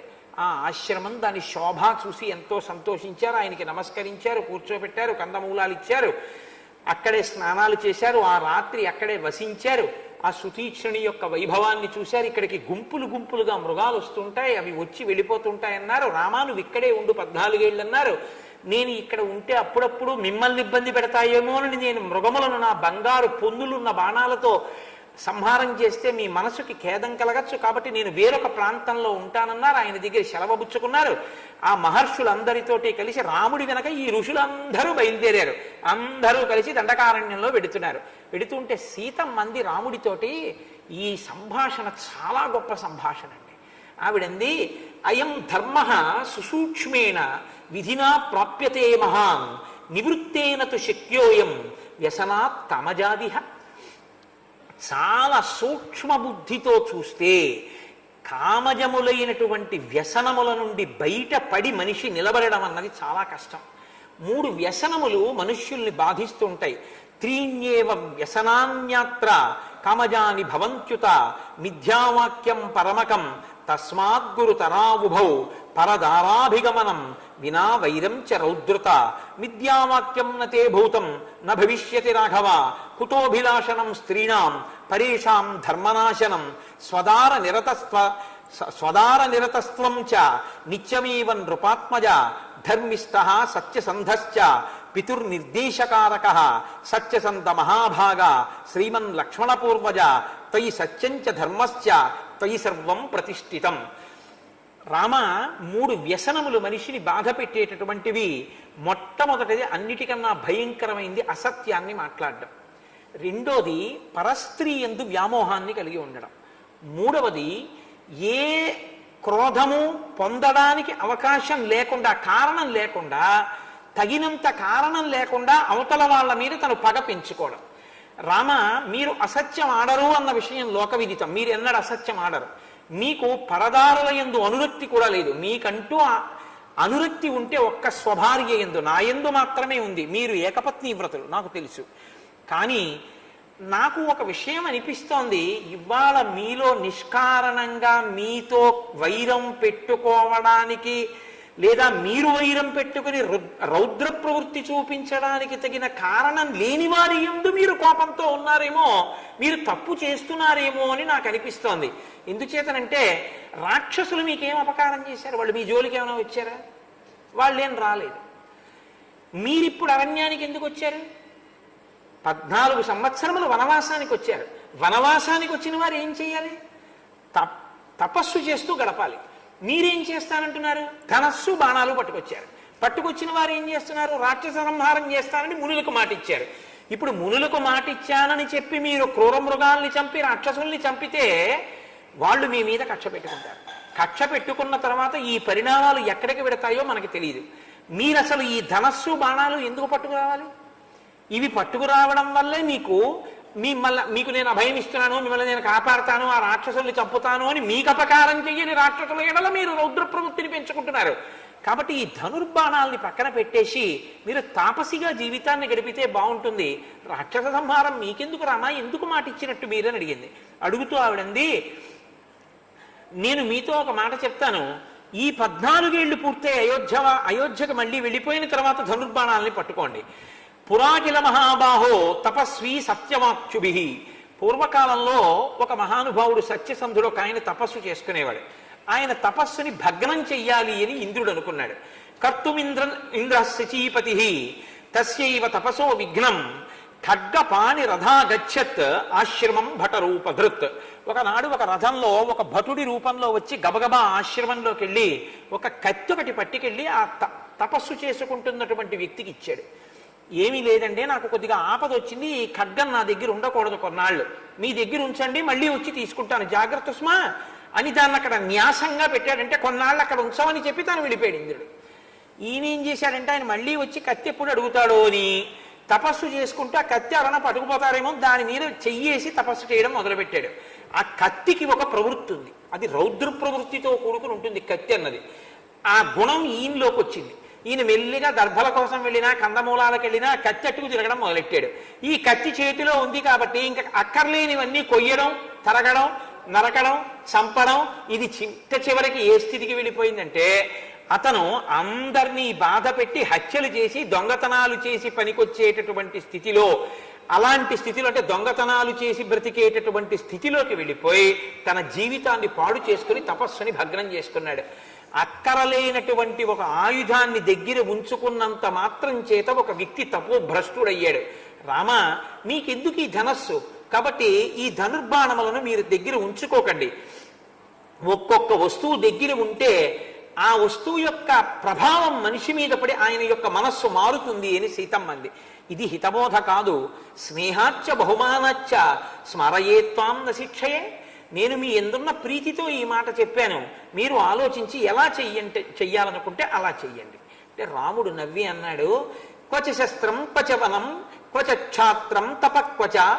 ఎందుకండి ఈ ధనస్సు, ఎందుకండి ఈ వనం, ఎందుకండి ఈ నారచీర కట్టుకోవడం, పరస్పర విరుద్ధమైన వాటితో తిరగడం ఎందుకు అని కదా సీతమ్మ రాముడితో అంది. ఆయన అన్నాడు చూసి, కింతు వక్షామ్యహం దేవి త్వయైవోక్తమిదం వచః క్షత్రియైర్ధార్యతే చాపో నార్త శబ్దో భవేదితి. నీవు ఇత పూర్వం నాతో ఒక మాట అన్నావు సీత, గుర్తుపెట్టుకో. కింతు వక్షామ్యహం దేవి త్వయైవోక్తమిదం వచః. ఏ మాట అన్నావు? ఏ క్షత్రియుడు చేతిలో ధనుర్బాణములను పట్టుకుంటాడో అక్కడ ఆర్తనాదము వినబడదు అన్నావు. క్షత్రియుడుగా పుట్టిన వాడికి ఒక ధర్మం ఉంది, ధనస్సు బాణములు చేతపట్టి ఇతరులను రక్షించాలి. నేను పుట్టిందే క్షత్రియుడిగా కాబట్టి నాకు క్షాత్ర ధర్మం ఉంది, నేను ధనుర్బాణములను చేత పట్టుకోవాలి. కాబట్టి క్షత్రియైర్ధార్యతే చాపో, క్షత్రియుడు పట్టుకోవలసినటువంటి ధనుర్బాణాలని పక్కన పెట్టేసి వాళ్ళందరూ ఆర్తనాదాలతో ఉంటే నేను తపస్సు చేసుకుంటూ కూర్చుంటాను, వనవాసం చేసుకుంటున్నానని నేను ఎలా ఉంటాను? నా ధర్మం నేను నెరవేర్చద్దు? నేను ధర్మం కోసమే పుట్టాను సీత. కాబట్టి తేచార్తాదండకారణ్యే మునయ సంశ్రిత వ్రతాః మాం సీతే స్వయమాగమ్య శరణ్యాః శరణంగతాః. అసలు నేను వాళ్ళ దగ్గరికి వెళ్ళి మీ కష్టమేమిటని అడిగి ప్రతిజ్ఞ చేయాలి. అటువంటిది వాళ్లే నా దగ్గరికి వచ్చి నా కాళ్ళ మీద పడి నమస్కారం చేసి నాకు అర్ఘ్యపాద్యాదులు ఇచ్చి వాళ్ళు నన్ను రక్షించమని అడిగారు.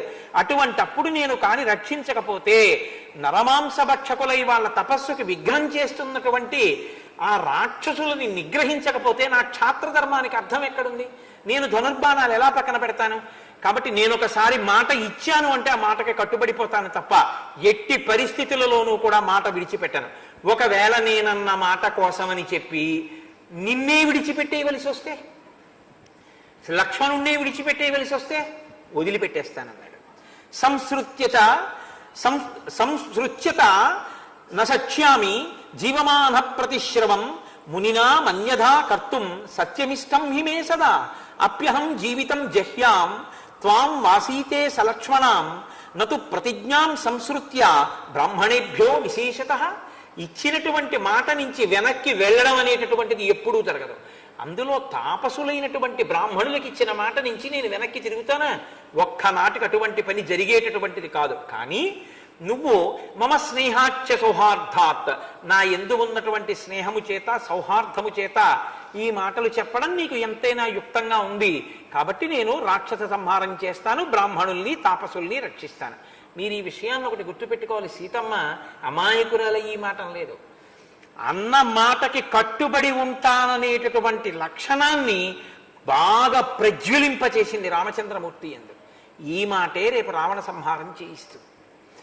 ఎందుకంటే ఒక చిన్న నిప్పురవ్వ ఉందనుకోండి, ఊది ఊది ఊది ఊది దాని మీద ఊక వేసి దూది పెట్టి చేస్తే జ్వాల రేగుతుంది. అలా రాముడన్న మాట కాకతాళీయం కాదు, బాగా గుర్తు పెట్టుకున్నవాడు తన ధర్మమునందు నిలబడేటట్టు చేసింది సీతమ్మ. అది ఆవిడ పాతివ్రత్య లక్షణం. అగ్రత ప్రయయౌ రామ సీతామధ్యేషు మధ్యమ పృష్ఠతస్తు ధనుష్పాణి లక్ష్మణో అనుజగామః. ముందు రాముడు నడుస్తున్నాడు, మధ్యలో సీతమ్మ నడుస్తోంది, వెనక లక్ష్మణమూర్తి నడుస్తున్నారు. వాళ్ళు ఆ దండకారణ్యంలో తిరుగుతున్నారు. ఒక చోటికి వెళ్ళేటప్పటికి ఒక పెద్ద సరస్సు కనపడింది. ఆ సరస్సు లోపల వీణానాదం వినపడుతోంది, మృదంగధ్వనులు వినపడుతున్నాయి, నాట్యం చేసినటువంటి శబ్దాలు వినపడుతున్నాయి.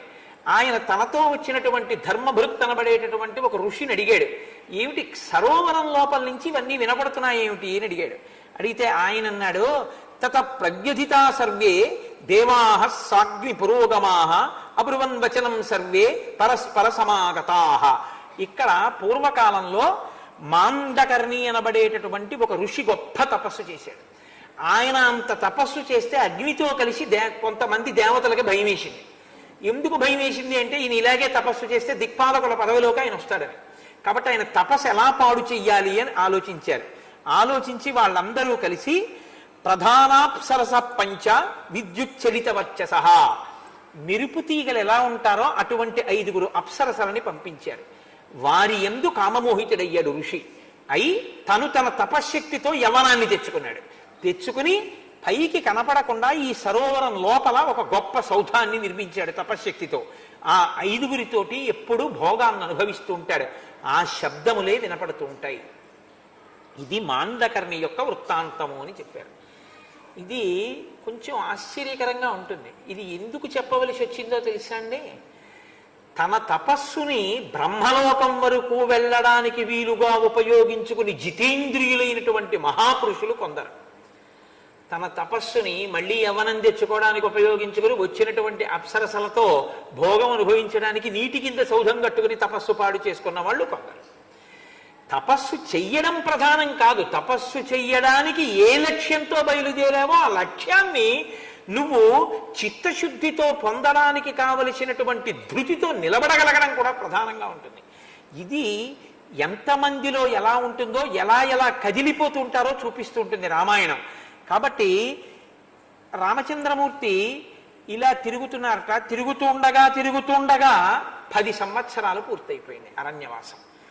ఆయన మళ్ళీ సుతీక్ష్ణుని యొక్క ఆశ్రమానికి వెళ్ళారు. అక్కడ కొంతకాలం ఉన్నారు. ఉన్న తర్వాత నాకు అగస్త్యాశ్రమాన్ని దర్శించాలని ఉంది కాబట్టి నాకు దాని దారి చెప్పండి అన్నారు. నాయన ఇదిగో ఫలానా విధంగా వెళ్ళినట్టయితే నీకు ముందు అగస్త్య భ్రాత యొక్క ఆశ్రమం కనబడుతుంది. అగస్త్యుని యొక్క సోదరుడికి పేరేమిటో లేదు రామాయణంలో. అగస్త్య భ్రాత అంటే లోకంలో అపారమైన కీర్తి గణించినటువంటి వాడికి తమ్ముడుగా ఉంటే ఇంకా ఆయన పేరు లోకంలో ప్రకాశించారు. ఫలానా ఆయన తమ్ముడండి అంటారు అంతే. అగస్త్య భ్రాత అన్న పేరుతో ఆశ్రమం ఉంది అంటే అగస్త్యుడు ఎంత గొప్పవాడో మిమ్మల్ని ఊహించమని దాని అర్థం. కాబట్టి ఇప్పుడు ఆయన ఆ అగస్త్య భ్రాత ఉన్న ఆశ్రమం వైపుకి వెడుతున్నారు రామలక్ష్మణులు సీతమ్మతో కలిసి. వెడుతూ రాముడు అంటాడు అగస్త్యుడి యొక్క గొప్పతనం గురించి చెప్తూ, తస్యేదమాశ్రమ పదం ప్రభావాద్యస్య రాక్షసై దిగియం దక్షిణాత్రసాత్ దృశ్యతే నోపభుజ్యతే. దక్షిణ దిక్కుకి వచ్చి అగస్త్యుడు ఉన్న కారణంగా రాక్షసులు అసలు ఇటువైపుకి రావడానికి భయపడిపోతున్నారు. అంతటి గొప్ప తేజోవంతుడు అగస్త్యుడంటే. మహానుభావుడు. ఈ అగస్త్యుడు ఎక్కడున్నాడో అక్కడే నేను మిగిలినటువంటి కాలాన్ని గడిపేద్దాం అనుకుంటున్నాను. వాతాపి ఇల్వలుడు అని ఇద్దరు రాక్షసులు ఉండేవారు ఒకానొకప్పుడు ఈ మార్గంలో. ఆ వాతాపి ఇల్వలుడులో వాతాపిని ఒక మేక కింద మారుస్తూ ఉండేవాడు ఇల్వలుడు. ఆ కాలంలో ఆ యుగంలో లక్షణం ఏమిటంటే పితృకార్యం చేస్తే అంటే శ్రాద్ధం పెడితే మాంసం పెట్టాలి. ఇప్పుడు కలియుగంలో లేదు అది. ఆ రామాయణంలో చెప్పారండి అని తేకూడదు, దానికి బదులు గారె మినుము. కాబట్టి అప్పుడు శ్రాద్ధం పెట్టేటప్పుడు మాంసం వాడవలసి ఉంటుంది. కాబట్టి ఇల్వలుడు ఏమనేవాడంటే బ్రాహ్మణుల్ని పిలిచి, మా నాన్నగారి పితృకార్యం ఉంది, మీరు బ్రాహ్మణుడిగా వచ్చి, మీరు బ్రాహ్మణుడు కాబట్టి వచ్చి ఆ పితృస్థానంలో మిమ్మల్ని నిమంత్రణం చేస్తున్నాం, మీరు భోజనం చేయవలసింది అనేవాడు. పాప వెర్రి బ్రాహ్మడు ఎవరో వచ్చేవాడు, కూర్చునేవాడు. ఈ మాంసాన్ని ఇల్వలుడు వాతాపిని గొర్రె కింద చేసి ముక్కలు కోసేసి ఉడికించేసి వంట చేసేసి పెట్టేసేవాడు. ఆయన గొర్రె మాంసం తినేసిన తర్వాత వాతాపి బయటికి రా అనేవాడు గట్టిగా. అనగానే ఆయన లోపల మళ్ళీ గొర్రె అయిపోయి బ్రాహ్మణుణ్ణి భిత్వా భిత్వా అంటారు మహర్షి, పొట్ట చీల్చుకుని బయటకు వచ్చేసేవాడు. బయటకు వచ్చి పడిపోయినటువంటి బ్రాహ్మణుణ్ణి చక్క అన్నదమ్ములు ఇద్దరు తినేసేవారు. అలా కొన్ని వేల మంది ఋషుల్ని వాళ్ళు చంపి తినేశారు. అటువంటి వాళ్ళు ఉన్న ప్రాంతంలోకి ఎలా అని ఋషులు భయపడి, దేవతలు భయపడి అగస్త్యుణ్ణి ప్రార్థన చేశారు. అగస్త్యుడు అటుగా వెడుతుంటే ఇల్వలుడు ఆహ్వానించాడు. ఆయన లోపలికి వెళ్ళి కూర్చున్నారు. కూర్చున్న తర్వాత భోజనం పెట్టాడు. భోజనం పెడితే ఆయన చక్కగా కూర్చుని భోజనం చేశారు. ఆయనకేం పోయింది, చక్కగా భోజనం అంతా అయిపోయింది. అయిపోయిన తర్వాత పిలిచాడు ఇల్వలుడు, వాతాపి పైకి రా అన్నాడు. అంటే అగస్త్యుడు అన్నాడు, కుతో నిష్క్రమితుం శక్తి మయా జీర్ణస్య రక్షస భ్రాతుస్తే మేషరూపస్య గతస్య యమసాదనం. ఇంకా వాతాపి ఎక్కడ ఉన్నాడు రా, నేను జీర్ణం చేసేసుకున్నాను, వెళ్ళిపోయాడు యమసదనానికి, ఇంకా లేడు వాతాపి అన్నాడు. అంటే ఆ ఇల్వలుడికి కోపం వచ్చింది. అగస్త్యుడి మీద పడిపోయాడు. ఆయన కళ్ళొక్కసారి ఎర్రగా చూశారంతే, ఆ ఇల్వలుడు భస్మరాశి అయి కింద పడిపోయాడు. కాబట్టి ఆ వాతాపిని ఇల్వలుణ్ణి అగస్త్య మహర్షి సంహరించారు. వింధ్య పర్వతం పెరిగిపోతుంటే ఆ వింధ్య పర్వతాన్నంతటినీ కూడా మళ్ళీ తల ఉంచి ఉండేటట్టుగా చేసి మహానుభావుడు అగస్త్యుడు అనేటటువంటి పేరు పొందాడు. అటువంటి మహానుభావుడు ఆయన ఉన్నటువంటి ప్రదేశానికి మనం వెళ్ళి ఆయన ఆశ్రమాన్ని దర్శనం చెయ్యాలి అని అనుకున్నారు. అగస్త్య భ్రాత ఆశ్రమానికి వెళ్ళారు, అక్కడ ఉన్నారు. అక్కడి నుంచి మళ్ళీ దారి కనుక్కుని అగస్త్య మహర్షి యొక్క ఆశ్రమానికి వెడుతున్నారు. వెడుతూ ఒక మాట చెప్తాడు రాముడు, లక్ష్మణ, అగస్త్యుని యొక్క ఆశ్రమం అంటే ఎటువంటిదో తెలుసా? నాత్ర జీవేన్ మృషావాది క్రూరోవా యదివా శటః నృశంసః కామవృత్తోవా మునిరేష తథావిధి. ఇక్కడ ఉండేటటువంటి వాడు అసత్యం పలికేవాడు కాని, వంచకుడు కాని, పీడించేవాడు కాని, స్వేచ్ఛగా ఏ నియమాలు పాటించకుండా జీవించేవాడు కాని అగస్త్యుని ఆశ్రమంలో ఉండరు. ఇక్కడ ఉండేవాళ్ళు అత్ర దేవాశ్చ యక్షాశ్చ నాగాశ్చ పతగైస్సహ వసంతి నియతాహార ధర్మం ఆరాధయిష్ణవ. ఇక్కడ ఉండేటటువంటి వాళ్ళు దేవతలు, యక్షులు, నాగులు, వీళ్ళందరూ కూడా అగస్త్య మహర్షి యొక్క ఆశ్రమంలో ఉంటారు. అత్ర సిద్ధా మహాత్మానో విమానై సూర్య సన్నిభై త్యక్త దేహ నవైర్దేహై శర్యాకా పరమర్శయ. అగస్త్యుడి ఆశ్రమంలో తపస్సు చేసి శరీరాన్ని పడగొట్టేసి దివ్యమైన విమానాలు ఎక్కి ఊర్ధ్వలోకాలకి వెళ్ళిపోతుంటారు సూర్యుడి వంటి తేజస్సుతో. అంత గొప్ప ఆశ్రమం. లక్ష్మణ, మనం ఇప్పుడు ఆ ఆశ్రమానికి వెడుతున్నాం అన్నారు. అన్న తర్వాత వాళ్ళు అగస్త్యుని ఆశ్రమం దగ్గరికి వెళ్ళారు. సీతారాములు బయట నిలబడి లక్ష్మణుణ్ణి పంపించారు. మేము వచ్చామని చెప్పు నువ్వు అని. లక్ష్మణుడు లోపలికి వెళ్ళి రాముడు సీతాసహితుడై వచ్చాడు, అగస్త్య మహర్షిని చూడగోరుతున్నాడు కాబట్టి ప్రవేశాన్ని అపేక్షిస్తున్నాడు అని అడిగారు. అడిగితే అక్కడ ఉన్నటువంటి శిష్యుడు వెళ్ళి అగస్త్యుడికి చెప్పారు. అగస్త్యుడు అన్నాడు, దిష్ట్యా రామశ్చిరాస్యాద్య ద్రష్టుం మాం సముపాగతః మనసా కాంక్షితం హ్యస్య మయాప్యాగమనం ప్రతి. ఎప్పటి నుంచో నేను రాముడి ఆగమనాన్ని అపేక్షించి చూస్తున్నాను, ఇంకా రాముడు రాలేదేమా అని చూస్తున్నాను. రాముడు వస్తే ఇంకా బయట నిలబెట్టారా? అసలు నన్ను అడగడం ఎందుకు లోపలికి తీసుకురాలేదు? తీసుకురండి అన్నాడు. అనేసరికి సీతారాముల్ని లోపలికి ప్రవేశపెట్టి, అయ్యా రండి, అగస్త్యుల వారు మీకోసమే చూస్తున్నారు అన్నారు.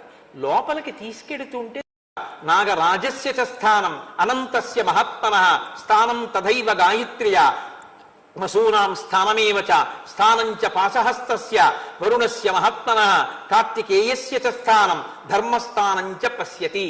అక్కడ కార్తికేయుడు, బ్రహ్మ, అగ్ని, విష్ణువు, మహేంద్రుడు, సూర్యుడు, సోముడు, భగుడు, కుబేరుడు, ధాత, వాయువు, నాగరాజు, అనంతుడు, గాయత్రి, ఇటువంటి దేవతలందరికీ వారి వారి స్థానములు ఉన్నాయిట. ఆ దేవతలు వచ్చి అక్కడ కూర్చుని అగస్త్య మహర్షిని ఉపాసన చేస్తారు అని పై దీక్షితుల వారు రాశారు. అక్కడికి వచ్చి దేవతలు అగస్త్యుడిని ఉపాసన చేస్తారు. అంతటి మహానుభావుడు అగస్త్య మహర్షి అంటే. కాబట్టి ఆ స్థానాలన్నింటినీ చూస్తూ రామచంద్రమూర్తి అగస్త్యుని ఆశ్రమంలోకి వెళ్ళారు. తత శిష్యై పరివృతో మునిరప్యభి నిష్పతత్ తం దదర్శాగ్రతో రామో మునీనాం దీప్త తేజసాం.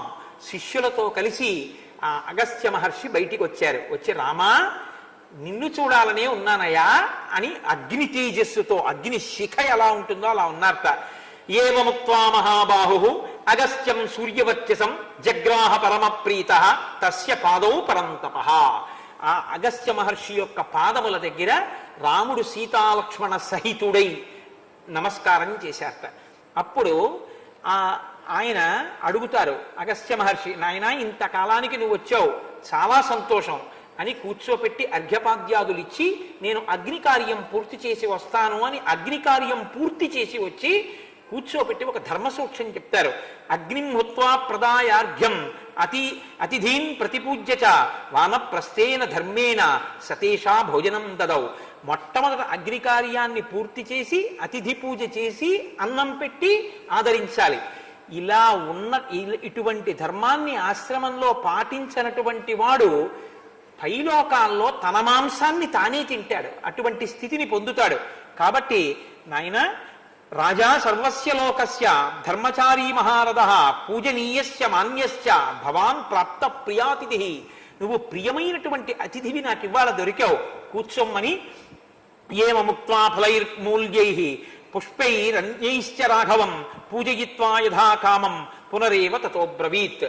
ఆయన ఆ పువ్వులతోటి వాటితోటి రామచంద్రమూర్తిని అతిథి పూజ చేసి, రాముడిగా పూజ చేస్తే నరుడు ఒప్పుకోడు అగస్త్యుడి చేత పూజ అందడానికి. నువ్వు నాకు ప్రీతిపాత్రమైన అతిథివి కాబట్టి అతిథి పూజ చేస్తున్నాను అన్న పేరుతో రాముణ్ణి అర్చించి సంతోషించి ఆయనకి ఒక విచిత్రమైనటువంటి బహుమానం చేశారు. అగస్త్యుడు రామాయణంలో ఒక గొప్ప పాత్ర పోషించాడు. ఆయన అన్నాడు, ఇదం దివ్యం మహచ్చాపం హేమరత్న విభూషితం వైష్ణవం పురుషవ్యాఘ్ర నిర్మితం విశ్వకర్మణ అమోఘ సూర్య సంకాచో బ్రహ్మదత్త శిరోత్తమ దత్తోమ మహేంద్రేణ తూణీచాక్షయ సాయకో. నాయన బ్రహ్మగారు ఇచ్చినటువంటి బాణం, శ్రీ మహావిష్ణువు యొక్క చాపం అంటే ధనస్సు, పూర్ణముగా బాణములతో కూడి ఉండేటటువంటి అక్షయ బాణ తూణీరములు, ఇంద్రుడిచ్చినటువంటి ఖడ్గం, ఇవి నీకు ఇస్తున్నాను రామా తీసుకో అని ఇచ్చారు. అంటే రాముడి అవతార ప్రయోజనం నెరవేరడానికి కావలసినటువంటి సంభారములను అగస్త్యుడు సమకూర్చాడు. సమకూరిస్తే ఆ రోజు విశ్రాంతి తీసుకున్న తర్వాత ఆయన అన్నారు, ఇక్కడ మాట్లాడే మాటలండి అగస్త్యుడు రామాయణంలో ఇక్కడ మాట్లాడిన మాటలు అత్యద్భుతం అన్నమాట. నిజంగా ఇవే రామాయణాన్ని ఒక మలుపు తిప్పేసాయి. ఆయన ఎంత శక్తివంతుడో చూపిస్తాయి. అర్ధశ్రమేణ వాం ఖేదో బాధతే ప్రచుర శ్రమ వ్యక్తముత్కంఠతే చాపి మైథిలీ జనకాత్మజ. మీరు బాగా బడలిపోయినట్టు కనిపిస్తున్నారు, సీతమ్మ మరీ బడలిపోయినట్టు కనిపిస్తోంది. ఇక ప్రయాణాలు వద్దులేండి, ఇంకా తిరగద్దు, ఒక్క చోటు ఉందురుగానన్నాడు. ఏమిటో తెలుసా దాని అర్థం? ఇక సీతాపహరణం జరుగుతుంది, సీతమ్మ ఒక్క చోటే ఉంటుంది. అంటే అవతార ప్రయోజనం నెరవేరాలి. చాలా కాలం అయిపోయింది రామా, 14 ఏళ్లలో ఇంకెక్కువ కాలం మిగలలేదు అంటాడు. అంటే ఇక రావణ సంహారం అయిపోవాలి. 14 ఏళ్ళు పూర్తయి నువ్వు వెనక్కి వెళ్ళిపోతే వనానికి రావు, వనానికి రాకపోతే రావణ సంహారం అవదు. చాలా సమయం అయిపోయింది. ఏషాహి సుకుమారీచ దుఃఖశ్చైన విమానిత ప్రాజ్యదోషం మనం ప్రాప్త భర్తృస్నేహ ప్రచోదిత. ఇంత క్లిష్టమైన వనంలోకి ఈ సీతమ్మ నీకోసం నీతో అనుగమించి వచ్చిందే, ఈవిడ్ని అభినందించాలి సుమా. ఇన్ని కష్టాలు ఉన్నాయని తెలిసి కూడా నీకోసం వచ్చింది అంటే ఈ పతివ్రతా ధర్మమే సీతమ్మ యొక్క ఈ పాతివ్రత్యమే రావణుణ్ణి చంపబోతోంది సుమా. అందుకొచ్చింది ఈవిడ, నాకు తెలుసు. ఇది లోపలి మాట. పైకి ఒక మాట. యథైషారమతే రామ ఇహ సీతా తథా కురు దుష్కరం కృతవత్యేష వనే త్వాం అనుగచ్చతి. రామ, ఇక ముందు ఈవిడేం చెప్తుందో అది నువ్వు చెయ్యాలి సుమా. నిన్ను అనుగమించి వచ్చింది. బంగారు జింకంతే అంటుంది, తీసుకురా. లోపలి మాట అది. అలా నువ్వు వెడితేనే ఈవిడ్ని రావణుడు అపహరిస్తాడు. కాబట్టి బంగారు జింకేమిటి సీత, నువ్వు అడగడం ఏంటి, నేను వెళ్ళడం ఏమిటి అనద్దు. ఆవిడ ఏమడిగితే అది చెయ్యి. యథైషా రమతే రామ ఇహ సీత తథాకురు. ఆవిడ ఏం చెప్తే నువ్వు వచ్చి భర్తకు అలా చెప్తారండి. ఆవిడ అడిగిన దాంట్లో ధర్మాన్ని నువ్వు చూడాలి రామా అనాలి. ఆయన ఏమంటున్నాడో తెలుసా, నిన్ను అనుగమించి వచ్చిందయా, ఆవిడ ఏమడిగితే నువ్వు చేసి సుఖపెట్టు. పైకి భార్యని సుఖపెట్టమన్నట్టుంది. ఇక తిరగద్దులేండి, ఒక చోట ఉందిరు గాని. సీతమ్మ, బాగా బడలిపోయావమ్మా, ఖేదం పొందావు తిరిగి తిరిగి, ఇక తిరగద్దు, ఒక చోట ఉందువు గానివి. అంటే సీతాపహరణం జరిగి శిశుపావృక్షం కింద ఉంటావు. సీతమ్మ ఏం చెప్తే చెయ్యిరామా సుఖపెట్టు. పైకి భార్యని సుఖపెట్టమని. లోపల అడుగుతుంది ఎదర బంగారు జింకని. బంగారు జింక కోసం వెడితే ఇబ్బంది వస్తుందేమో, రాక్షసుడని చెప్పాడు లక్ష్మణమూర్తి. అయినా వెళ్ళాడు రాముడు. అగస్త్యుడు రాబోయే సన్నివేశాన్ని దృష్టిలో పెట్టుకుని మాట్లాడుతున్నాడు. సమయం అయిపోతోంది, రావణవధ అయిపోవాలి. అందుకోసం పైకి ఒకలా లోపల ఒకలా మాట్లాడుతున్నాడు తపస్సుతో చూసి. అలంకృతోయం దేశశ్చ యత్ర సౌమిత్రిణా సహ వైదేహ్యా చానయా రామ వత్సంసి త్వమరిందమ. ఓ రామ, నువ్వు లక్ష్మణుడు సీతమ్మ ఎక్కడుంటే ఆ ప్రదేశం శోభిస్తుంది. ఇక్కడ ఉండాలంటే నువ్వు ఇక్కడ ఉండొచ్చు అన్నాడు ముందు. అని రాముడు అన్నాడు, మమ్మల్ని ఎక్కడ ఉంటామంటారో మిగిలిన కాలాన్ని నిర్దేశించండి అన్నాడు. అంటే జాత్వా ముహూర్తం ధర్మాత్మా ధీరో ధీరతరం వచః. కాసేపట వెంటనే చెప్పలేదుట ఎక్కడ ఉండాలి. ఇక్కడ ఉండమన్నాడుగా, అన్నవాడు ఇక్కడ ఉండిపో అనొచ్చుగా, అనలేదుట. కళ్ళు మూసుకుని బాగా ధ్యానం చేశాట. ధీరో ధీరతరం వచః, బాగా తెలివైన మాట చెప్పాట అగస్త్యుడు. అంటే ఇప్పుడు బాగా ఆలోచించాడు. దేని గురించి ఆలోచించాడు? సమయం అయిపోతోంది, 14 ఏళ్ళు. ఇంకా మిగిలినటువంటి కాలం మహా అయితే 1 సంవత్సరం మిగిలింది. 13 ఏళ్ళు పూర్తయిపోతున్నాయి. వెళ్ళిపోతాడు రాముడు. వెళ్ళిపోయాడో ఇక వనానికి రాడు. వనానికి రాడో రాక్షస సంహారం జరగదు. కాబట్టి ఇప్పుడు ఎక్కడ ఉంటే సీతాపహరణం జరుగుతుందో, ఎక్కడ ఉంటే రామావతార ప్రయోజనం పూర్తవుతుందో ఆ ప్రదేశం చెప్పాలి.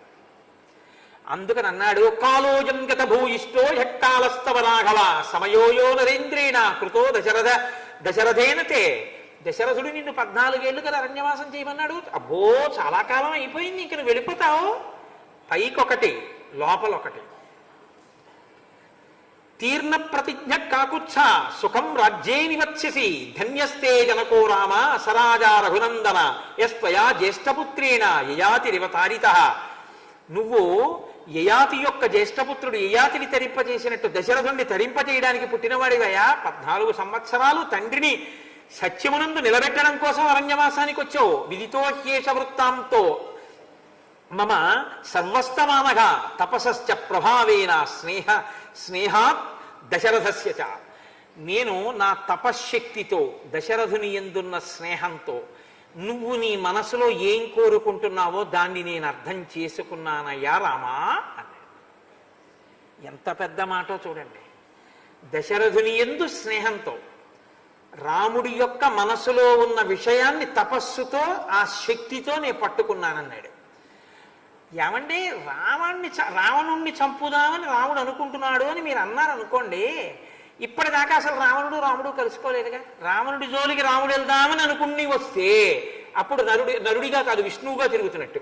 అప్పుడు మరి నరుడు కాదుగా.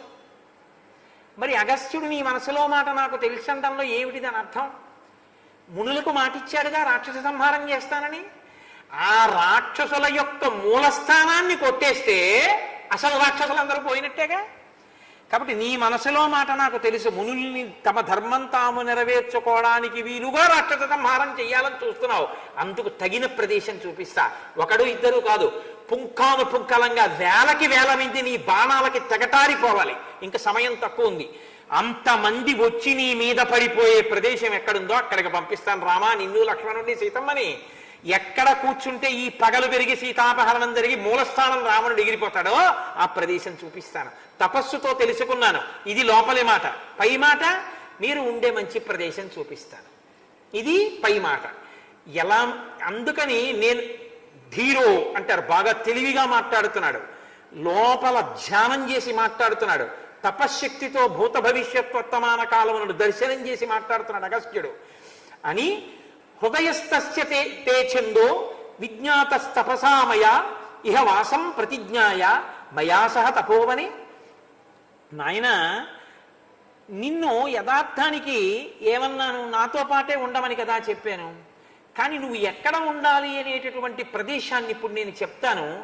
ఆ ప్రదేశంలోనే నువ్వు సీతాసహితుడవై లక్ష్మణుడితో కలిసి ఉండే ప్రయత్నం చెయ్యి. వసంతం త్వాం జనా సర్వే జ్ఞాస్యంతి రఘునందన అతశ్చ త్వామహం బ్రూమి గచ్చ పంచవటీమితి. ఇంతకు ముందు రామా నేనేమన్నాను నీతోటి, నువ్వు సీతమ్మ లక్ష్మణుడు ఇక్కడే ఉండండి అన్నాను కదా. రాముడు బయలుదేరుతూ కూడా ఏమన్నాడు లక్ష్మణుడితోటి, మహానుభావుడు, అంత గొప్ప ఆశ్రమం, అటువైపు రాక్షసులు తలెత్తి కూడా చూడరు, ఇంకా నేను మిగిలిన కాలం అగస్త్యుడి దగ్గర గడిపేద్దాం అనుకుంటున్నాను అని కదా అన్నాడు. అగస్త్యుడు కూడా మీరున్న ప్రదేశం శోభిల్లుతుంది, ఇక్కడ ఉండండి అని కదా అన్నాడు. ఇప్పుడు అంటున్నాడు, ఇంతకు ముందు ఇక్కడ ఉండమని కదా అన్నాను మీతోటి, కాదులే, ఇంతకన్నా ఒక మంచి ప్రదేశం ఒకటి నా దృష్టిలో ఉంది, నేను దాన్ని బాగా నా తపశ్శక్తితో ధ్యానం చేసి గుర్తిరిగి చెప్తున్నాను రామా, అక్కడే నువ్వు సీతా లక్ష్మణుడు ఉండాలి, అక్కడ సీతమ్మ బాగా సుఖపడుతుంది అన్నాడు. సుఖపడుతుంది అంటే ఏ అవతార ప్రయోజనం కోసమని తల్లి వచ్చిందో అందరి జనుల్ని ఉద్ధరించి తల్లితనంతో నా బిడ్డలు ఏడుస్తున్నారు, వీళ్ళని రక్షించడానికి, రావణ సంహారానికి నేను వెళ్ళి అక్కడ ఉండి వాడు నన్ను అనరాని మాటలంటే ఆ మాటలు అనడం వల్ల వాడి తపశ్శక్తి నశించిపోతే వాడు మరణానికి సిద్ధమైతే రాముడు వచ్చి వాడిని చంపాలి. అందుకుని నేను ఈ కష్టాల కోసం 11 ఏళ్ళు అక్కడుండి వాళ్ళ సుఖం నా సుఖం అని తల్లితనంతో నువ్వు అవతారానికి వచ్చావు తల్లి, అందుకు అయోనిజగా వచ్చావు. ఏది నీకు సుఖమో ఆ సుఖం దక్కాలంటే నువ్వు అక్కడ ఉండాలి. ఇది లోపలి మాట అగస్త్యుడి. పైకి అక్కడ బాగా గోదావరి ప్రవహిస్తూ ఉంటుంది, లేళ్లుంటాయి, దుప్పులుంటాయి, జింకలుంటాయి, ఫలాలుంటాయి, తేనెలుంటాయి, తేనెపట్లుంటాయి, పళ్ళుంటాయి, చాలా బాగుంటుంది, అక్కడ ఉండండి పై మాట. అందుకని రామా ఇక్కడ ఉండద్దు, అక్కడ ఉండండి. ఆ ప్రదేశం పేరేమిటో తెలుసా? పంచవటి. ఆ పంచవటి ప్రదేశానికి అనేకమైన పక్షులతో కూడి ఉంటుంది, జనసంచారం ఉండదు. ఏమని చెప్పాలండి? ఎవరైనా ఒక మనిషి అక్కడ ఉండాలంటే ఏం చెప్పాలి? అక్కడ ఇప్పటిదాకా చెప్పిన వాళ్ళందరూ ఏం చెప్పారు? అక్కడ తాపసాశ్రమాలు ఉన్నాయి, ఋషులు ఉంటారు, రామా సంతోషంగా అక్కడ గడుపు అన్నారు. ఈయన ఏం చెప్తున్నారు? అక్కడ నిర్జనం, మనుష్యులన్న వాళ్ళు ఉండరు, ప్రశాంతంగా ఉంటుందిగా, అక్కడ ఉండు. ఎందుకని? జనులన్న వాళ్ళు ఉండకూడదు. సీతాపహరణం జరగాలంటే ముగ్గురే ఉండాలి, ఇద్దరు వెళ్ళిపోవాలి. ఇద్దరు వెళ్ళిపోవాలంటే రాముడు మాట, సీతమ్మ మాట కోసం బంగారు జింక వెంట వెళ్ళిపోవాలి, సీతమ్మ మాటలకి లక్ష్మణుడు వెళ్ళిపోవాలి. ఆవిడ ఎంత కేకలేసినా పలికే మనిషి ఉండకూడదు. రావణుడు సీతమ్మను అపహరించాలి. అపహరిస్తే ఆ తల్లి ఎవరిని సుఖపెట్టడానికి వచ్చిందో, ఎవరి సుఖం తన సుఖం అనుకుందో ఆ సుఖాన్ని ఆవిడ పొందాలి. అంటే రావణ సంహారానికి తాను పనిముట్టుగా ఆవిడ బయలుదేరవలసి ఉంటుంది. ఇది జరగాలంటే పంచవటికి వెళ్ళాలి తప్ప రామ ఇక్కడ ఉంటే ఇది జరగదు. రాక్షసులు కన్నెత్తి చూడలేరు. నువ్వు అరిందముడవు, అరిందమహ, నువ్వు శత్రు సంహారకుడవు. విశేషించి ఇది నా ఆశ్రమం, ఇటెవరు వస్తారు? ఇంకా అవతార ప్రయోజనం నెరవేరదు. కాబట్టి ఇందాక అన్నాను, కానీ ఇప్పుడు నా తపశ్శక్తితో అంతర్ముఖుడనై ఆలోచించాను, ఇక్కడ నువ్వు ఉండకూడదు రామ. ఎంత త్రికాలజ్ఞుడై ఎలా చెప్తున్నాడో చూడండి. అది అగస్త్యుడంటే, అది అగస్త్య మహర్షి అంటే. అందుకే ఇప్పుడు అక్కడికి వెళ్ళి రాక్షస సంహారం మొదలు పెట్టాలి. ఇక 14,000 మంది రాక్షసులు వస్తారు ఒకేసారి. పడగొట్టడానికి కావలసిన ధనస్సు, అక్షయబాణ తూణీరాలు, అటువంటి ఖడ్గం అన్నిటినీ ఇచ్చేశాడు. ఎక్కడుంటే ఇవన్నీ జరుగుతాయో ఆ ప్రదేశం చెప్పేశాడు. ఇప్పుడు అక్కడికి బయలుదేరండి అంటే ఇంకా ఉన్న తక్కువ కాలంలో రామావతార ప్రయోజన సిద్ధిని శాసించిన వాడు అగస్త్య మహర్షి. రామాయణంలో ఇన్ని చేతులు ఒక్కొక్క చెయ్యి పట్టుకుంటూ చిట్ట చివరికి అందరూ అగస్త్యుడి దగ్గరికి ఎందుకు పంపించారంటే ఆ మహర్షే అవతార ప్రయోజనానికి కావలసినటువంటి ప్రదేశాన్ని నిర్ణయం చేశారు. ఆ శ్లోకాలు మీరు చదివి అనుభవించాలి. పైకి ఒకలా ఉంటుంది, లోపల అర్థం ఒకలా ఉంటుంది. అలా మాట్లాడతాడు మహానుభావుడు. ఇటు నరుడిగా రామావతార ప్రయోజనం, నరుడి యొక్క స్థితి చెడకూడదు, లోపల తను దర్శనం చెయ్యాలనుకున్నటువంటి ఆ రామదర్శనం ఇదవ్వకూడదు. వచ్చినటువంటి రాముణ్ణి పూజ చేయకుండా ఉండకూడదు, అలాగని రాముడికి అగస్త్యుడు పూజ చేసినట్టు కనపడకూడదు. అందుకని విశేషమైనటువంటి అతిథివి కాబట్టి అతిథి పూజ చేశాను అంటాడు. ఇంత గొప్పగా అగస్త్యుడు నిర్వహించినటువంటి ఈ వాగ్యజ్ఞంతో, అటువంటి అందమైన మాటలతో ఇవాల్టి కార్యక్రమాన్ని పూర్తి చేద్దాం. రేపటి రోజున సీతారామ లక్ష్మణులు పంచవటికి బయలుదేరుతారు. అది ఎలా ఉంటుందో, మధ్యలో జటాయు ఎలా వస్తాడో, ఎలా కలుస్తాడో, అక్కడ పర్ణశాల ఎలా కట్టుకుంటారో, ఇక రామ కథ ఎలా ఊర్జితం, ఎలా పట్టు బిగుస్తుందో మీరు చక్కగా విని మనందరం సంతోషిద్దాం. మనం 11 మార్లు మనం పెట్టుకున్న సంప్రదాయాన్ని అనుసరించి రామనామాన్ని ఇడాపింగళ మధ్యమందున ఇమిడియున్నది రామనామము,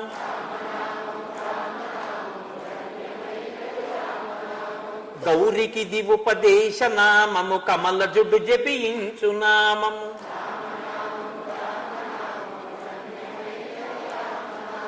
వాదభేదాతీతమగు వైరాగ్యమే శ్రీరామనామము. రామనామము రామనామము రమ్యమైనది రామనామము, ఆంజనేయుని వంటి భక్తులకాశ్రయము శ్రీరామనామము. రామనామము రామనామము రమ్యమైనది రామనామము, నీలమేఘ శ్యామలము నిర్మలము శ్రీరామనామము. రామనామము రామనామము రమ్యమైనది రామనామము, ఎందు చూచిన ఏకమైతా వెలయుచున్నది రామనామము. రామనామము రామనామము రమ్యమైనది రామనామము, శివుడు గౌరికి బోధ చేసిన చిన్మయము శ్రీరామనామము. రామనామము రామనామము రమ్యమైనది రామనామము, కర్మనేత్రద్వయము చేతను కానరానిది రామనామము. రామనామము రామనామము రమ్యమైనది రామనామము, త్రిపుట మధ్యమునందు వెలిగే జ్ఞాన జ్యోతియే రామనామము. రామనామము రామనామము రమ్యమైనది రామనామము, ధాత వ్రాసిన వ్రాత తుడి చెడి దైవమే శ్రీరామనామము. రామనామము రామనామము రమ్యమైనది రామనామము, విషయవాసనలెల్ల విడచిన విదితమగు శ్రీరామనామము. రామనామము రామనామము రమ్యమైనది రామనామము. మా అందరూ జ్ఞాపకం పెట్టుకోండి, రేపు స్థిరవారం, ఎల్లుండి ఆదివారం.